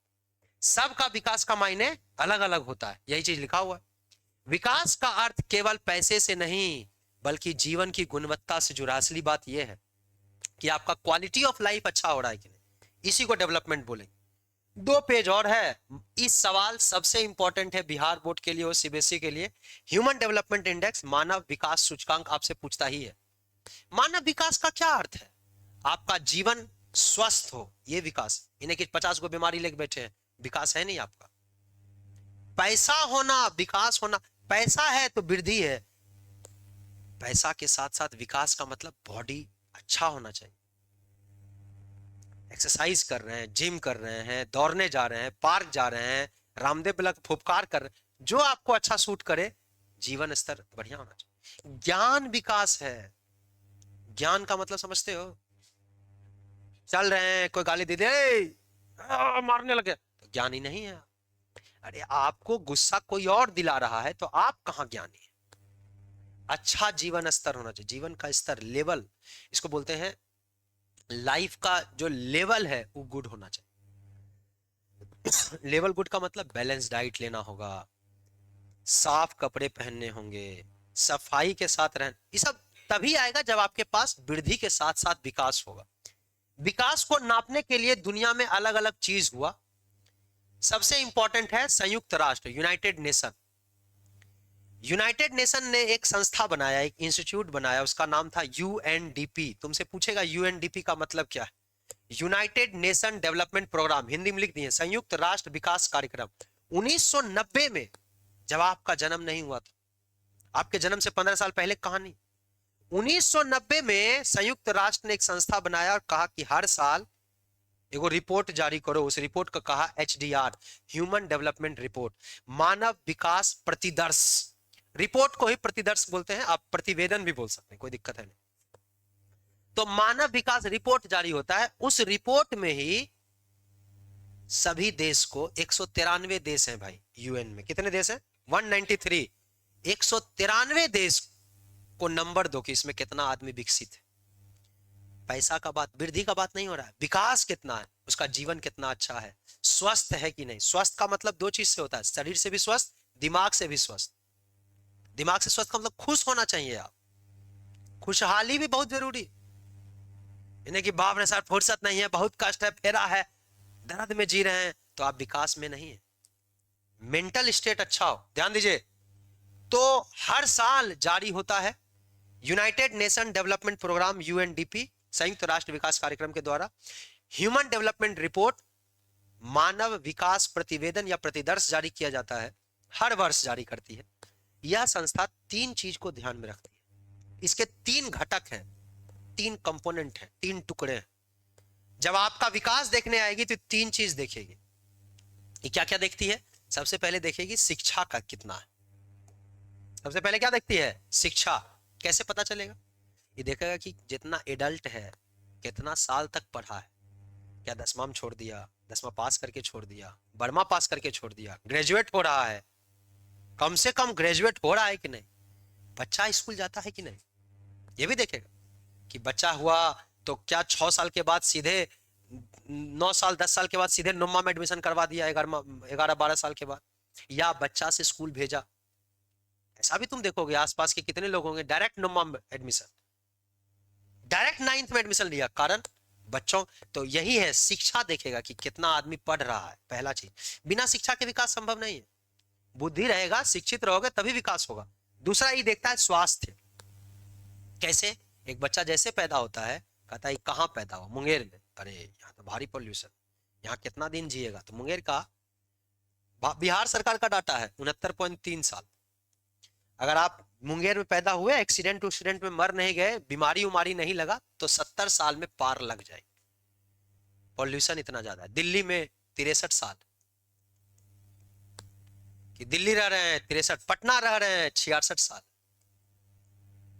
दिल्ली पटना मुंगेर का हम याद किए, बाकी किसी का हमको याद नहीं। दिल्ली पटना, दिल्ली में 63 साल, पटना में 66 साल, मुंगेर में 69 जियोगे, क्योंकि थोड़ा पॉल्यूशन हल्का कम है वहां से। पैदा हुए, बीमारी नहीं लगा, ठीक ठाक खाना खाए, बढ़िया से रहे, तो 69 साल जी जाइए। ये देखता है, इसी कहते हैं स्वास्थ्य। जन्म के समय जीवन प्रत्याशा, लाइफ एक्सपेक्टेंसी देखी जाती है। अगला कह रहा है जीवन स्तर भी देखेंगे कि खाता पीता क्या है, क्या लेवल है रहने का। प्रति व्यक्ति आय इसके लिए जरूरी है, कितना कमाता है। बिना कमाई के आपका स्तर अच्छा हो ही नहीं सकता।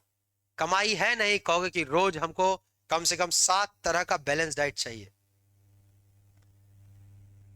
एक थाली में 7 प्रकार का खाना, इन्हें की 7 रंग की चटनी दे दिया, ये टमाटर की चटनी, धनिया की चटनी, पुदीना की चटनी, खाली चटनी है 7 को दे दिया, ले दिक्कत हो जाएगा। ध्यान दीजिए, तो जीवन स्तर भी चाहिए तुमको, ये एकदम डायग्राम बनाना है। Health, education, standard of living, स्वास्थ्य, शिक्षा, जीवन स्तर, 3 घटक हैं। खूब सवाल पूछता है, कैसे निकलेगा ये भी हम आपको लिख दिए। मानव विकास सूचकांक आए, तुम इतना पूरा लिख देना, ज्यादा सोचना है नहीं। भारत का कितना रैंक है सर? भारत का रैंक है 193, देश में 130 नंबर। 193 अगर देश है तो भारत 130 में है, बहुत आगे है। देख रहा है तू, देख रहा है ना। 2015 में भी जब मोदी जी आए थे यही रैंक था, 2025 में भी यही रैंक है। 26 का रैंक दिसंबर में जारी होगा, तो आपके किताब में 2015 का रैंक दिया है, यही था। पूछेगा 25 का, यही है 130। मोदी जी कहते हैं न हम आगे ले जाएंगे न पीछे, 31 फिक्स कर दो। फिनलैंड 1 नंबर पर है, वहां लोग पैदा होते तो 117 साल जीते। तुम 70 नहीं जियोगे रे, 69.3। ध्यान दो, तुम लोग फिनलैंड नहीं जाओ, यहां समझो पहले। किसी देश, सब जीने में कितना फॉर्म में आ रहा है कि अरे हम उतने जिएंगे। किसी देश की वास्तविक प्रगति उस देश में रहने वाले नागरिकों की स्थिति से तय होती है, किस स्थिति में रह रहे हैं। अब ये ज्योग्राफी में भी पढ़ोगे, यहां भी पढ़ोगे, इसको कहते हैं सस्टेनेबल डेवलपमेंट। हिंदी में 3 गो नाम है, धारणीय विकास, सतत पोषणीय विकास। अंग्रेजी सिर्फ एक है, सस्टेनेबल डेवलपमेंट। इसका क्या मतलब? इसका एक लाइन में मतलब है कि भाई ऐसे चीजों को यूज करो, संसाधन का प्रयोग आप ऐसे करिए कि आपका आवश्यकता पूरा हो, आने वाली पीढ़ी का भी आवश्यकता पूरा हो। यानी कि सब कोयला तुम ही जला दो, अगला वाला कहे कि कोयला कैसन होता था, उसको भी दिखाई पड़े। सब पेड़ तुम ही काट दो, उसको पेड़े नहीं मिले। आपकी आवश्यकता भी, वर्तमान पीढ़ी की आवश्यकता पूरी हो, आने वाली पीढ़ी यानी भविष्य में आने वाली पीढ़ी की आवश्यकता पूरी हो, और वातावरण को भी नुकसान ना हो। अब मान लो कोई आदमी कहे हमको विकास करना है, बिजली बनाना है, जितना कोयला है झारखंड से निकालो, सब कोयला जला देंगे, बिजली बन जाएगा, विकसित तो हो ही जाओगे, लेकिन क्या बचोगे फिर? तुम तो जिंदा रह ही लिए, लेकिन तुम्हारे बाद जो पीढ़ी आएगी वो गाली देगा, कैसन हमारे पूर्वज था, सब बर्बाद करके भागा। नहीं गाली देगा जी, निश्चित गाली दे। तुम खेत को खराब कर दो, खूब खाद दो, खेत में खूब खाद, तुमको खूब फसल होगा, खूब बेच के हीरो बन जाना। अगला पीढ़ी आएगा, कहेगा हमारे पापा बर्बाद कर दिया सब। तुम देखते हो, तुम गांव में देखोगे, कोई कोई बूढ़ा आदमी होगा, वो गाली देगा अपना बाप को। वो क्या कहेगा? और बाप ठीक नहीं था, तनी वो जमीन ले लेता ना, उस समय सस्ता जमीन था, ले लेता ना, आज सब का मालिक हम ही होते। ऐसा भी लोग होता है, उस समय उस हिसाब सस्ता था, आज इस हिसाब से है, तुम आज ले लो, अब कहां से आप पावर है, तुम्हारा बच्चा तुमको गाली देगा कि उस समय 5 लाख था, आज 10 लाख है, अगर आने वाली पीढ़ी में 30 लाख हो जाएगा, वो कहेगा अरे 10 लाख में था पापा नहीं लिया। इस बात को समझिए, सब पीढ़ी में ऐसा ही होता है। ऐसा विकास जो भविष्य में आने वाली पीढ़ी की जरूरत को नुकसान पहुंचाए बिना वर्तमान की पीढ़ी की जरूरत को पूरा करे एवं पर्यावरण को क्षति भी ना पहुंचाए, इसको सतत पोषणीय विकास कहते हैं। दिमाग में आ गया? ऐसा विकास जो आपकी भी आवश्यकता पूरी करे, आने वाली पीढ़ी की भी आवश्यकता पूरी करे और धरती को नुकसान भी ना पहुंचाए, इसी को बोलते हैं सस्टेनेबल डेवलपमेंट। दिमाग में आया? ध्यान दीजिए दोस्त, क्या उपाय है इसका? अब तुम ही सब पानी खत्म कर दोगे तो आने वाली पीढ़ी को पानी नहीं मिलेगा। वर्षा जल संचयन, रेन वाटर हार्वेस्टिंग, नवीनकरण ऊर्जा का उपयोग करो, कोयला जलाओ ही मत, सौर ऊर्जा से काम चला लो, सोलर एनर्जी से। वन की रक्षा करिए, जंगल मत काटिए। प्रदूषण की रोकथाम करना होगा, रिडक्शन इन पॉल्यूशन, पॉल्यूशन बहुत खराब चीज हो रहा है। अब तुम ही सोचो कि दिल्ली में कोई भी बच्चा पैदा होगा 20 साल के बाद वो गाली देगा कि कैसा पूर्वज था, पेड़ पौधा ठीक से नहीं लगाया। वो लोग तो 63 साल जिया भी, हम लोग तो 40 साल में मर रहे हैं, कारण पॉल्यूशन बढ़ता जाना। अंधाधुंध खनन मत करिए, कोयला खान के मत निकाल लीजिए। अब ये सिर्फ एक्सक्लूसिव रूप से ये जो बिहार वाला भी आएगा वो बिहार बोर्ड में आता है, भारत वाला तो सब में आता है। अर्थव्यवस्था का विकास, भारत में अर्थव्यवस्था का विकास कैसे हुआ और बिहार में। सुनो मेरी बात, जब देश आजाद नहीं था, जब देश गुलाम था, बढ़िया सुनो, हम एक बात समझा दें। भारत जब गुलाम था, कैसे गुलाम हुआ आप जानते? अंग्रेज विदेशी थे, वो आए व्यापारी बन के, यहां राजा होता था, ठक ठक गेट खोला, क्या काम है जी? जी मालिक सामान बेचना है, बेचो। इसको बोलते ओपन इकोनॉमी, खुली अर्थव्यवस्था।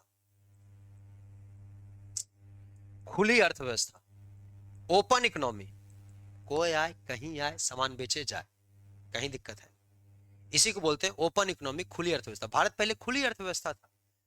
जहांगीर राजा था, 1608 में कैप्टन थॉमस रो भारत आया, अंग्रेज, ठक ठक जहांगीर खोला, क्या बात है जी? जी सामान बेचना, बेच। जी सामान बेचेंगे तो रहने के लिए जगह ले, रहने के लिए जगह भी दिया, सामान भी बेचा। ऐसा जगह दिया कि धीरे धीरे वो पूरे जगह पर कब्जा कर लिया। हम आपको एग्जांपल समझाते हैं। ये घर है, मान लीजिए आप ही का घर है और आपके घर में 8 गो कमरा है। ऊपर में 1 2 3 4 कमरा, नीचे भी 1 2 3 4 कमरा, अपने तुम ग्राउंड फ्लोर पर रह रहा, सब कमरा भाड़ा पे लगाए, किराया पे, यहाँ एक आदमी, यहाँ एक आदमी, यहाँ एक आदमी, सब अपना अपना काम कर रहा है। इसी में एगो आदमी का नाम अंग्रेज, मतलब ताकतवर, वो आया और आपको बोला अबरी महीना रेंट नहीं दे, पावरफुल है, तुम कहोगे निकल जाओ तो तुरा एक थाप दे देगा। तुमको डर लगे, अच्छा कोई बात नहीं भैया अगला बार दे दे। अगला महीना गए तो ये पूरा फ्लोर का रेंट वही रख लिया। और तुम गए कि रेंट, नहीं कहा कि वो बाहुबली लिया, रेंट बाहुबली लिया, रेंट बाहुबली लिया, तुम गए बाहुबली पास, रेंट कहा, बोले होश में है, अगला महीना ले चले गलिए। अब बोलो तुम भी सोचा कि कौन लफड़ा मोल ले रहा है, चलो कोई बात नीचे प्लस ले लेते, अगला महीना यहो वाला सब खींच लिया। अगला महीना तुम गए कि आप तुम बहुत अताय कर दिए, तुम निकलो तो मेरा रूम से खाली करो, मार के मुकान फाड़ दिया, मार के मुकान फाड़ दिया, तुम ही को एगो कमरा दे दिया, बोला हर महीना रेंट देना हमरा। यही बात अंग्रेज किया, यही ना अंग्रेज किया जी, हर महीना रेंट देना। अब बताओ इसके घर में जितना आदमी था, गांधी जी थे, भगत सिंह थे, कितना मार काट हुआ, तब जाके ये घर छोड़ा बाहुबली और फिर भारत अपना घर बनाया। फिर 8 कमरा है इसके, नहीं है जी। जवाहरलाल नेहरू प्रधानमंत्री बने, जैसे 1952 में चुनाव हुआ, पहले प्रधानमंत्री बने, 47 से बने थे लेकिन अंतरिम थे। 52 में जब प्रधानमंत्री बने फिर गेट खट गए, खट कर, क्या बात है जी, बिजनेस करना है, व्यापार करना है। पहले तुम हमको एक बात बताओ, तुम्हारे घर में ऐसा हुआ है, मान लो कि क्या गो 4 गो आदमी मरा, जेल गया, तब जाके तुम्हारा घर को खाली किया है, और अभी तुम राजा, तुम घर का मालिक तुम बने ही हो कि गेट खटखटाया, जी कमरा मिलता है भाड़ा पे, तुम देगा? कहेगा हमरा यहाँ कोई भाड़ा नहीं भाई, बंद।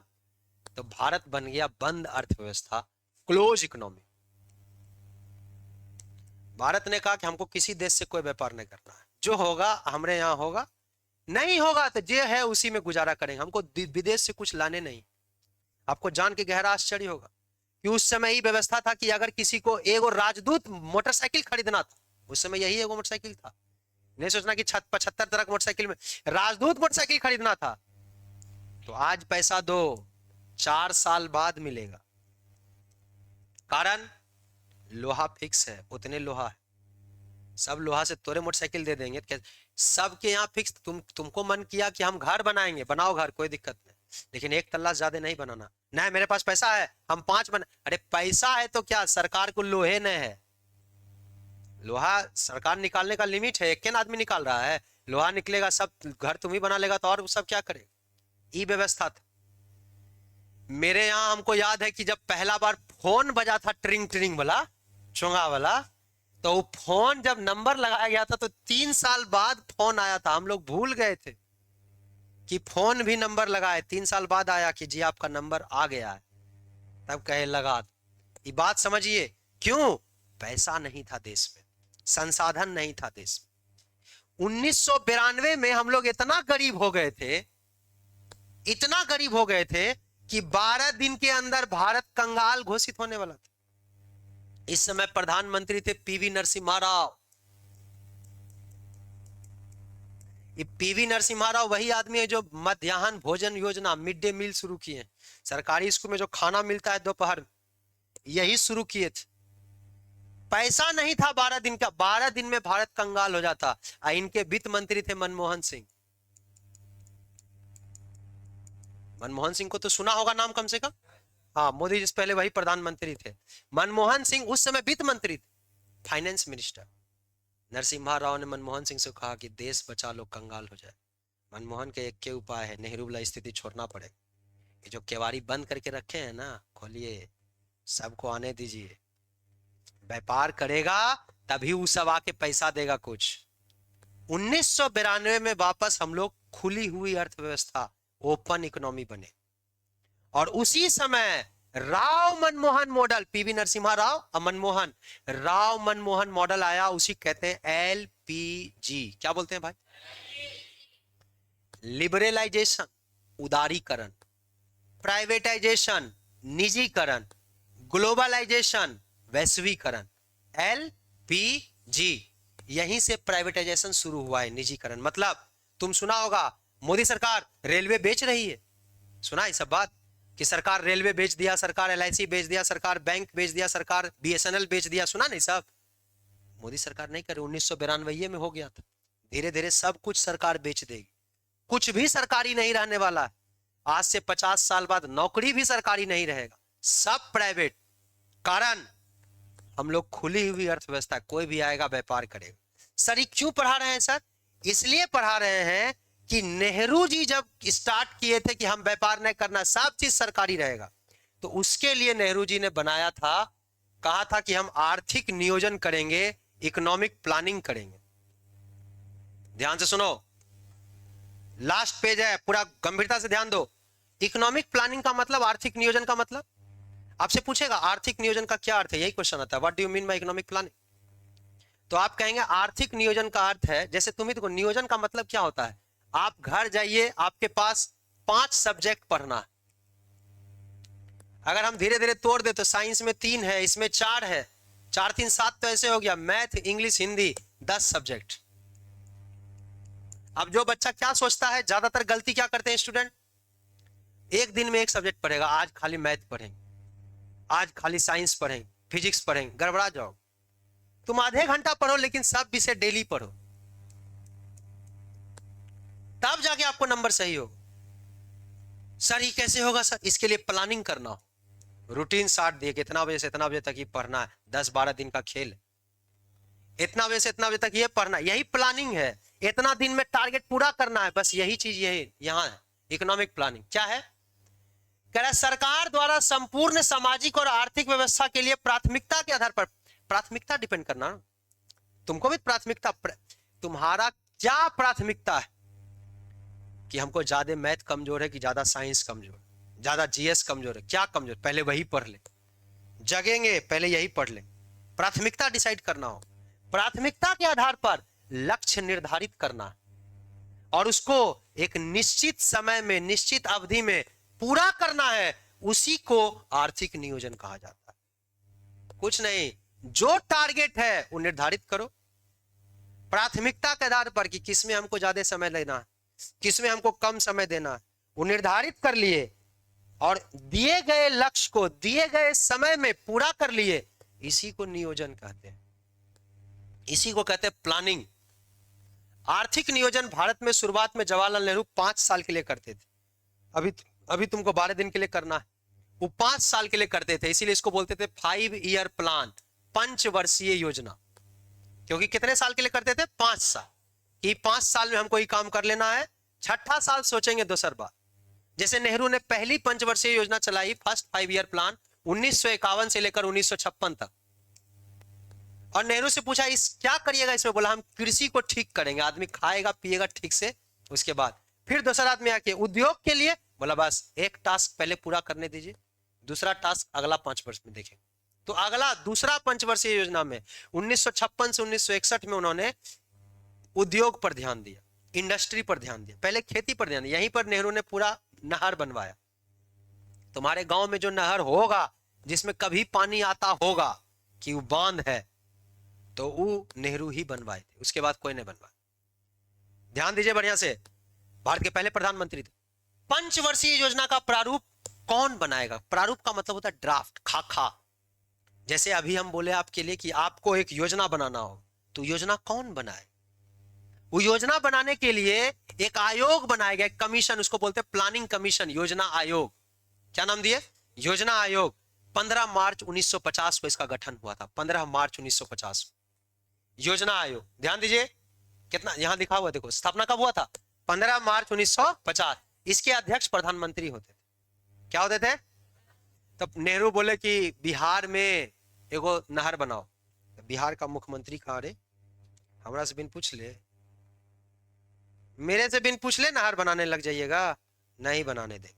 तब नेहरू परेशान हो गए थे, तो नेहरू 1952 में कहे कि एक और हम बनाते हैं राष्ट्रीय विकास परिषद, एनडीसी। इसमें जितना मुख्यमंत्री होगा सब सदस्य होगा, सभी राज्य के चीफ मिनिस्टर इसके सदस्य होंगे। आपसे पूछेगा राष्ट्रीय विकास परिषद, नेशनल डेवलपमेंट काउंसिल, यानी कि राष्ट्रीय विकास परिषद एनडीसी की स्थापना कब हुई? 6 अगस्त 1952। 6 अगस्त 1952। आप यह याद रखिए तो काम हो जाएगा। इसके अध्यक्ष प्रधानमंत्री, लेकिन इसमें सभी सदस्य राज्य के मुख्यमंत्री। उससे पूछेंगे कि जी आपके यहाँ नहर बनाना चाहते हैं, बनवाइएगा, आप बोलिएगा तभी बनाएंगे। तो पहले मुख्यमंत्री से पूछो, उसके बाद योजना आयोग सिफारिश करेगा। इस सबसे ज्यादा क्वेश्चन क्यों नहीं आएगा सर? क्योंकि मोदी जी जब आए बोले हमको नेहरू पसंद नहीं, कहे कि हम योजना आयोग समाप्त कर देते हैं। नीति आयोग ले आए, national institute of transforming India, national institute for transforming India, नीति फुल फॉर्म है नीति आयोग का, national institute for transforming India. Bharat को बदलने के लिए राष्ट्रीय संस्थान, कि आप बदल ही देंगे भारत को। 12 साल हो गया, अभी तक तो नहीं बदला है। खैर, इस योजना आयोग के स्थान पर इसे लाया गया। इसकी स्थापना मोदी जी 2014 में जीते थे, तो 1 जनवरी 2015 को इसका स्थापना कर, 14 मई में जीते, मई 2014 में। और जैसे जीते कहे कि बस अगला साल से योजना आयोग खत्म, अब क्या शुरू होगा? नीति आयोग। नीति आयोग के भी अध्यक्ष कौन होते हैं? प्रधानमंत्री। कुछ नहीं, सब चीज वही है, नाम चेंज कर। सब चीज मोदी जी का कुछ नहीं, सब चीज वही है, नाम बदल दी। जैसे तुमको एग्जाम में सवाल पूछेगा, बिहार बोर्ड को खूब पूछता है नरेगा क्या है, इसी को कभी कभी मनरेगा बोल देते। मनरेगा और नरेगा दोनों एक ही चीज। इसका फुल फॉर्म क्या है? एन नरेगा, एन ए है यहां, इन्ना से है, एन ए से नेशनल राष्ट्रीय, रूरल ग्रामीण, एम्प्लॉयमेंट रोजगार, गारंटी, गारंटी को गारंटी ही बोलते हैं, act, national rural guarantee act. ये राजीव गांधी लाए थे, और राजीव गांधी ने कहा था इसका नाम होगा महात्मा गांधी के नाम पर, तो इसीलिए इसको कहते हैं Mahatma Gandhi National Rural Employment Guarantee Act, Mahatma Gandhi राष्ट्रीय ग्रामीण रोजगार अधिनियम। राष्ट्रीय ग्रामीण रोजगार अधिनियम का मतलब है कि कोई आदमी को अगर रोजगार नहीं है तो दिल्ली कलकत्ता मत जाओ, खाली नरेगा का कार्ड बना लो। मनरेगा का जो कार्ड होगा उसमें 100 दिन तक तुमको सरकार गारंटी रोजगार देगी। 365 दिन साल में होता है, जिसमें भारत में 100 दिन फेस्टिवल होता है, त्योहार, बचा 200 दिन, तो 200 में 100 दिन सरकार गारंटी रोजगार देगी। 100 दिन तुमको और बचा, कहीं और कर लो। अगर सरकार रोजगार नहीं दे पाई 100 दिन का, तो सरकार 100 दिन का फ्री में पैसा देगी, एक दिन का 400 के हिसाब से। ये राजीव गांधी लेके आए थे कि भारत के गरीब जिसको रोजगार नहीं है उसको हम नरेगा के तहत रोजगार देंगे। फुल फॉर्म बोलो, national Rural Employment Guarantee act, राष्ट्रीय ग्रामीण रोजगार गारंटी अधिनियम। क्या नाम है इसका? हम लिख देते हैं एक बार, नरेगा या मनरेगा, राष्ट्रीय ग्रामीण रोजगार। ये हम लिख रहे हैं, इसका मतलब लिखा हुआ नहीं होगा, गारंटी एक्ट यानी कि अधिनियम। कितने दिन का मिलता था? 100 दिन का गारंटी आपको क्या मिलेगा? काम मिलेगा। अब 2025 में दिसंबर में मोदी जी कहे कि अरे ये भी राजीव गांधी बनाया था, काटो इसको, आज से खत्म हो। तो 2025 में, हालांकि तुमको नहीं तुमको थोड़े पूछेगा, तुमको तो 26 में एग्जाम है, अगला साल वाला के लिए है, लेकिन तुमको तो यही याद रखना। मोदी जी इसको भी समाप्त कर दे, बोले महात्मा गांधी सब गांधी उन्हीं को नहीं जानते, इसको हटाए क्या, सब चीज वही है, नाम बदल दे। कहे नाम इसका है बी जी राम जी, राम जी ला दिए कि भैया ये राम जी। विकसित भारत, भी से क्या नाम है? विकसित भारत गारंटी किस चीज का? रोजगार आजीविका मिशन। जी पार्लेजिम जैसे जी लगाते हैं, वो जी लगल, नहीं समझे? अब खाली बोलता जी राम तो मोदी जी टेंशन में, राम जी ने बोलना होगा, तो विकसित भारत जी राम जी कर दी। इसमें एक चीज चेंज की है कि 100 दिन का नहीं 125 दिन का हम देंगे, 25 दिन जोड़ दी। तो आपको हम बताएं कि यहीं तक पढ़ना है सीबीएसई को भाई, कि भारत में कैसे विकास हुआ। तो आप कहेंगे भारत में पहले आर्थिक नियोजन, एक लक्ष्य तय करिए, दिए गए समय में उसको पूरा करने का प्रयास करिए, इसी को आर्थिक नियोजन कहते हैं। आर्थिक नियोजन पहले 5 साल के लिए आया जवाहरलाल नेहरू के समय में, जिसको पंचवर्षीय योजना कहा। पंचवर्षीय योजना का खाका ड्राफ्ट, या ड्राफ्ट को हिंदी में क्या बोलेंगे, प्रारूप कौन बनाता है? योजना आयोग। योजना आयोग की स्थापना 15 मार्च 1950। अध्यक्ष कौन होते थे? प्रधानमंत्री। लेकिन योजना आयोग को पास कराने के लिए एक और बनाया 6 अगस्त 1952, राष्ट्रीय विकास परिषद, और इसके अध्यक्ष कौन होते हैं? प्रधानमंत्री। इसमें सदस्य कौन होते हैं? Chief minister. दिमाग में आ रहा है? मोदी जी 1 जनवरी 2015 को इसको समाप्त कर दिए, और नया आयोग क्या आया? NITI Aayog, national institute for transforming India. इसके भी अध्यक्ष कौन है? सब चीज वही है, खाली नाम चेंज कर देते। बिहार स्पेशल, बिहार बोर्ड को पूछेगा कि बिहार काहे पिछड़ा है। तो हम जानते हो देश में 28 राज्य और 8 केंद्र शासित प्रदेश हैं, टोटल 36 में सबसे पीछे बिहार है। मल्टी डायमेंशनल पॉवर्टी इंडेक्स जो आता है, बहुआयामी गरीबी सूचकांक का मतलब है बिहार भारत में सबसे गरीब। झारखंड भी तुमसे कम गरीब है, वो ज्यादा अमीर है तुमसे। आप यही समझे, तुमसे कहेगा सबसे ज्यादा भिखमंगा कहां? बिहार।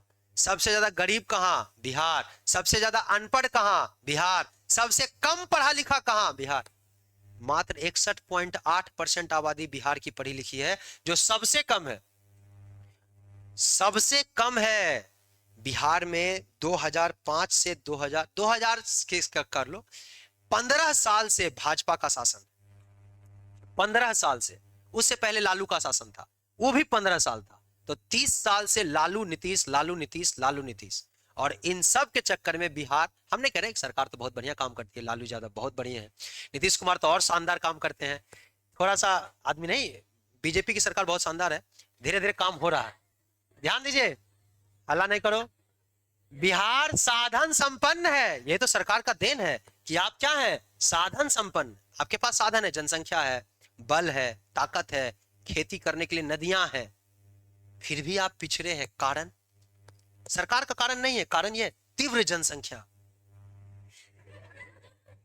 टॉप पर है। तुमको हम बताए थे ना कि 383 आदमी 1 किलोमीटर स्क्वायर में इंडिया में रहता है, बिहार में 1106, दुनिया में 17 आदमी है। दुनिया अमेरिका जाओगे, जर्मनी जाओगे तो 1 किलोमीटर चलोगे ना, 17 को ज्यादा आदमी नहीं मिलेगा। यहाँ 1100 आदमी भेटा जाएगा, कौन कितना मिला पता नहीं, देखे होंगे बाजार में, पता चलता है, पता चलता है। तुम इस देश में हो, बिहार में, इसलिए पता नहीं चलता। कृषि पर निर्भरता, यहाँ सब खेती कर रहा। प्रछन्न बेरोजगारी कहते हैं इसको, हिडन अनएम्प्लॉयमेंट।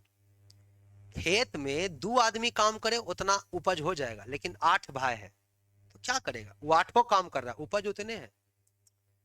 अरे एक पौधा में मान लो 100 आम लगना है, उसको सुबह में अलग भाई पानी दे रहा है, दोपहर में अलग, शाम में अलग, तो क्या वो 400 आम हो जाएगा। आम तो सोए ना। तो खेती में जरूरत कम है का है, लेकिन आदमी ज्यादा लगल। भ्रष्टाचार, करप्शन, भयानक लेवल का करप्शन, करप्शन भयानक लेवल का है।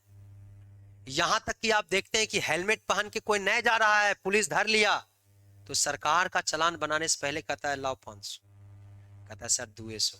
अरे भोरे भोरे मूड खराब करते, लाओ। इसको क्या बोलते हैं, करप्शन। कोई भी काम बिना पैसा के नहीं होता। अगर सड़क बना तो वो भी घपलेबाजी में बनाएगा, नाली बना घपलेबाजी में बनाएगा। बनना था 5 लाख। तुम जाओगे बांक के तरफ जाओगे तो वहां एगो पंचायत भवन बनाया गया छोटा सा, कुछ नहीं, बाढ़ पीड़ित के दिखाने के लिए, टीना का है वो। बहुत अगर बहुत पैसा खर्चा किए, खूब पैसा, अंधाधुंध टाइल्स विल्स भी लगा देंगे तो 5 लाख रुपया खर्चा हो।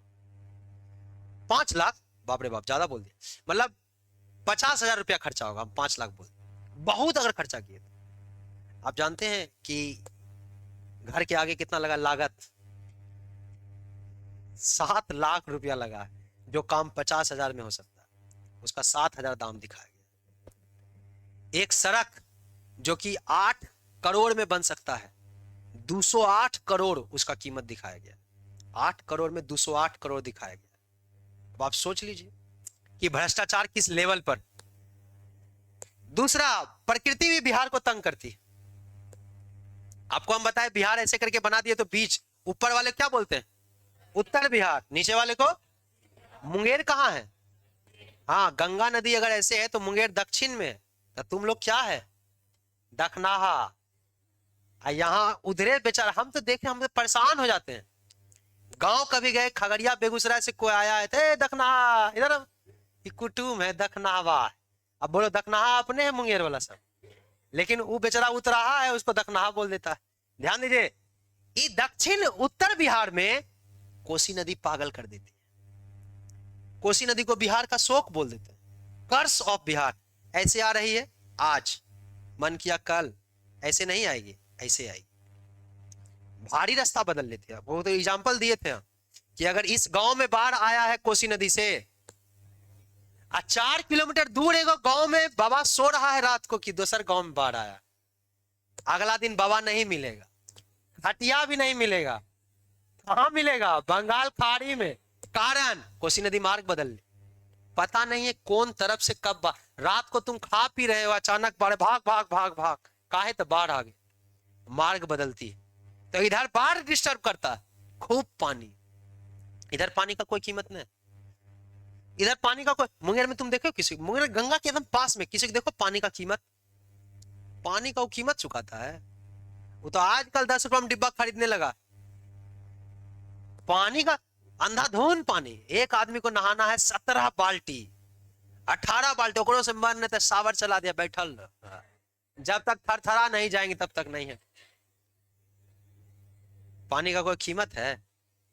अरे बोलिए, इधर नहीं है, लेकिन इधर जाओ गया साइड, पानी नहीं, इधर सूखा पड़ता है, गर्मी के दिन में है बाढ़ है, इधर मार चापानल है, पानी नहीं निकल रहा। दक्षिण बिहार में सूखा, उत्तर बिहार में उद्योग है। बिहार में को फैक्ट्री देखा है? मुंगेर में आईटीसी छोड़ के कुछ है? आईटीसी में कै गो जॉब मिल रहा? कुछ नहीं, बहुत कम। कुछ है, कोई फैक्ट्री नहीं है। कारण अगर कोई फैक्ट्री खोल दिया उसको, आपको जान के आश्चर्य होगा, पहले हम उधर पढ़ाते थे, पहले इधर नहीं क्लास था मेरा, उस तरफ क्लास था, सड़क बहुत दूर था, मतलब यहां से आप समझ लिए एमडब्ल्यू हाई स्कूल, इसके सामने क्लास था। मेरे क्लास में 8 आदमी आया, 8 आदमी। सुने बहुत पैसा कमा रहे। बोले कहाँ कमा रहे? आप कौन है, कैसे सुन लिए? हम कुछ नहीं, हम वैसे से सुरक्षा उरक्षा काम है मेरा। आपको सुरक्षा चाहिए कि नहीं चाहिए? अपने बंदूक भी दिखा रहा। सुरक्षा चाहिए कि नहीं चाहिए? अब बताओ, हम फैक्ट्री खोल देते, हम क्लास था, हम बोले ठीक है हम क्लास बंद करते, दूसरा जगह खोल ले। लेकिन आप बताइए, अब तो नहीं आएगा यहाँ, पहले ज्यादा स्टूडेंट था नहीं हमको, तो आ गया डराने के लिए।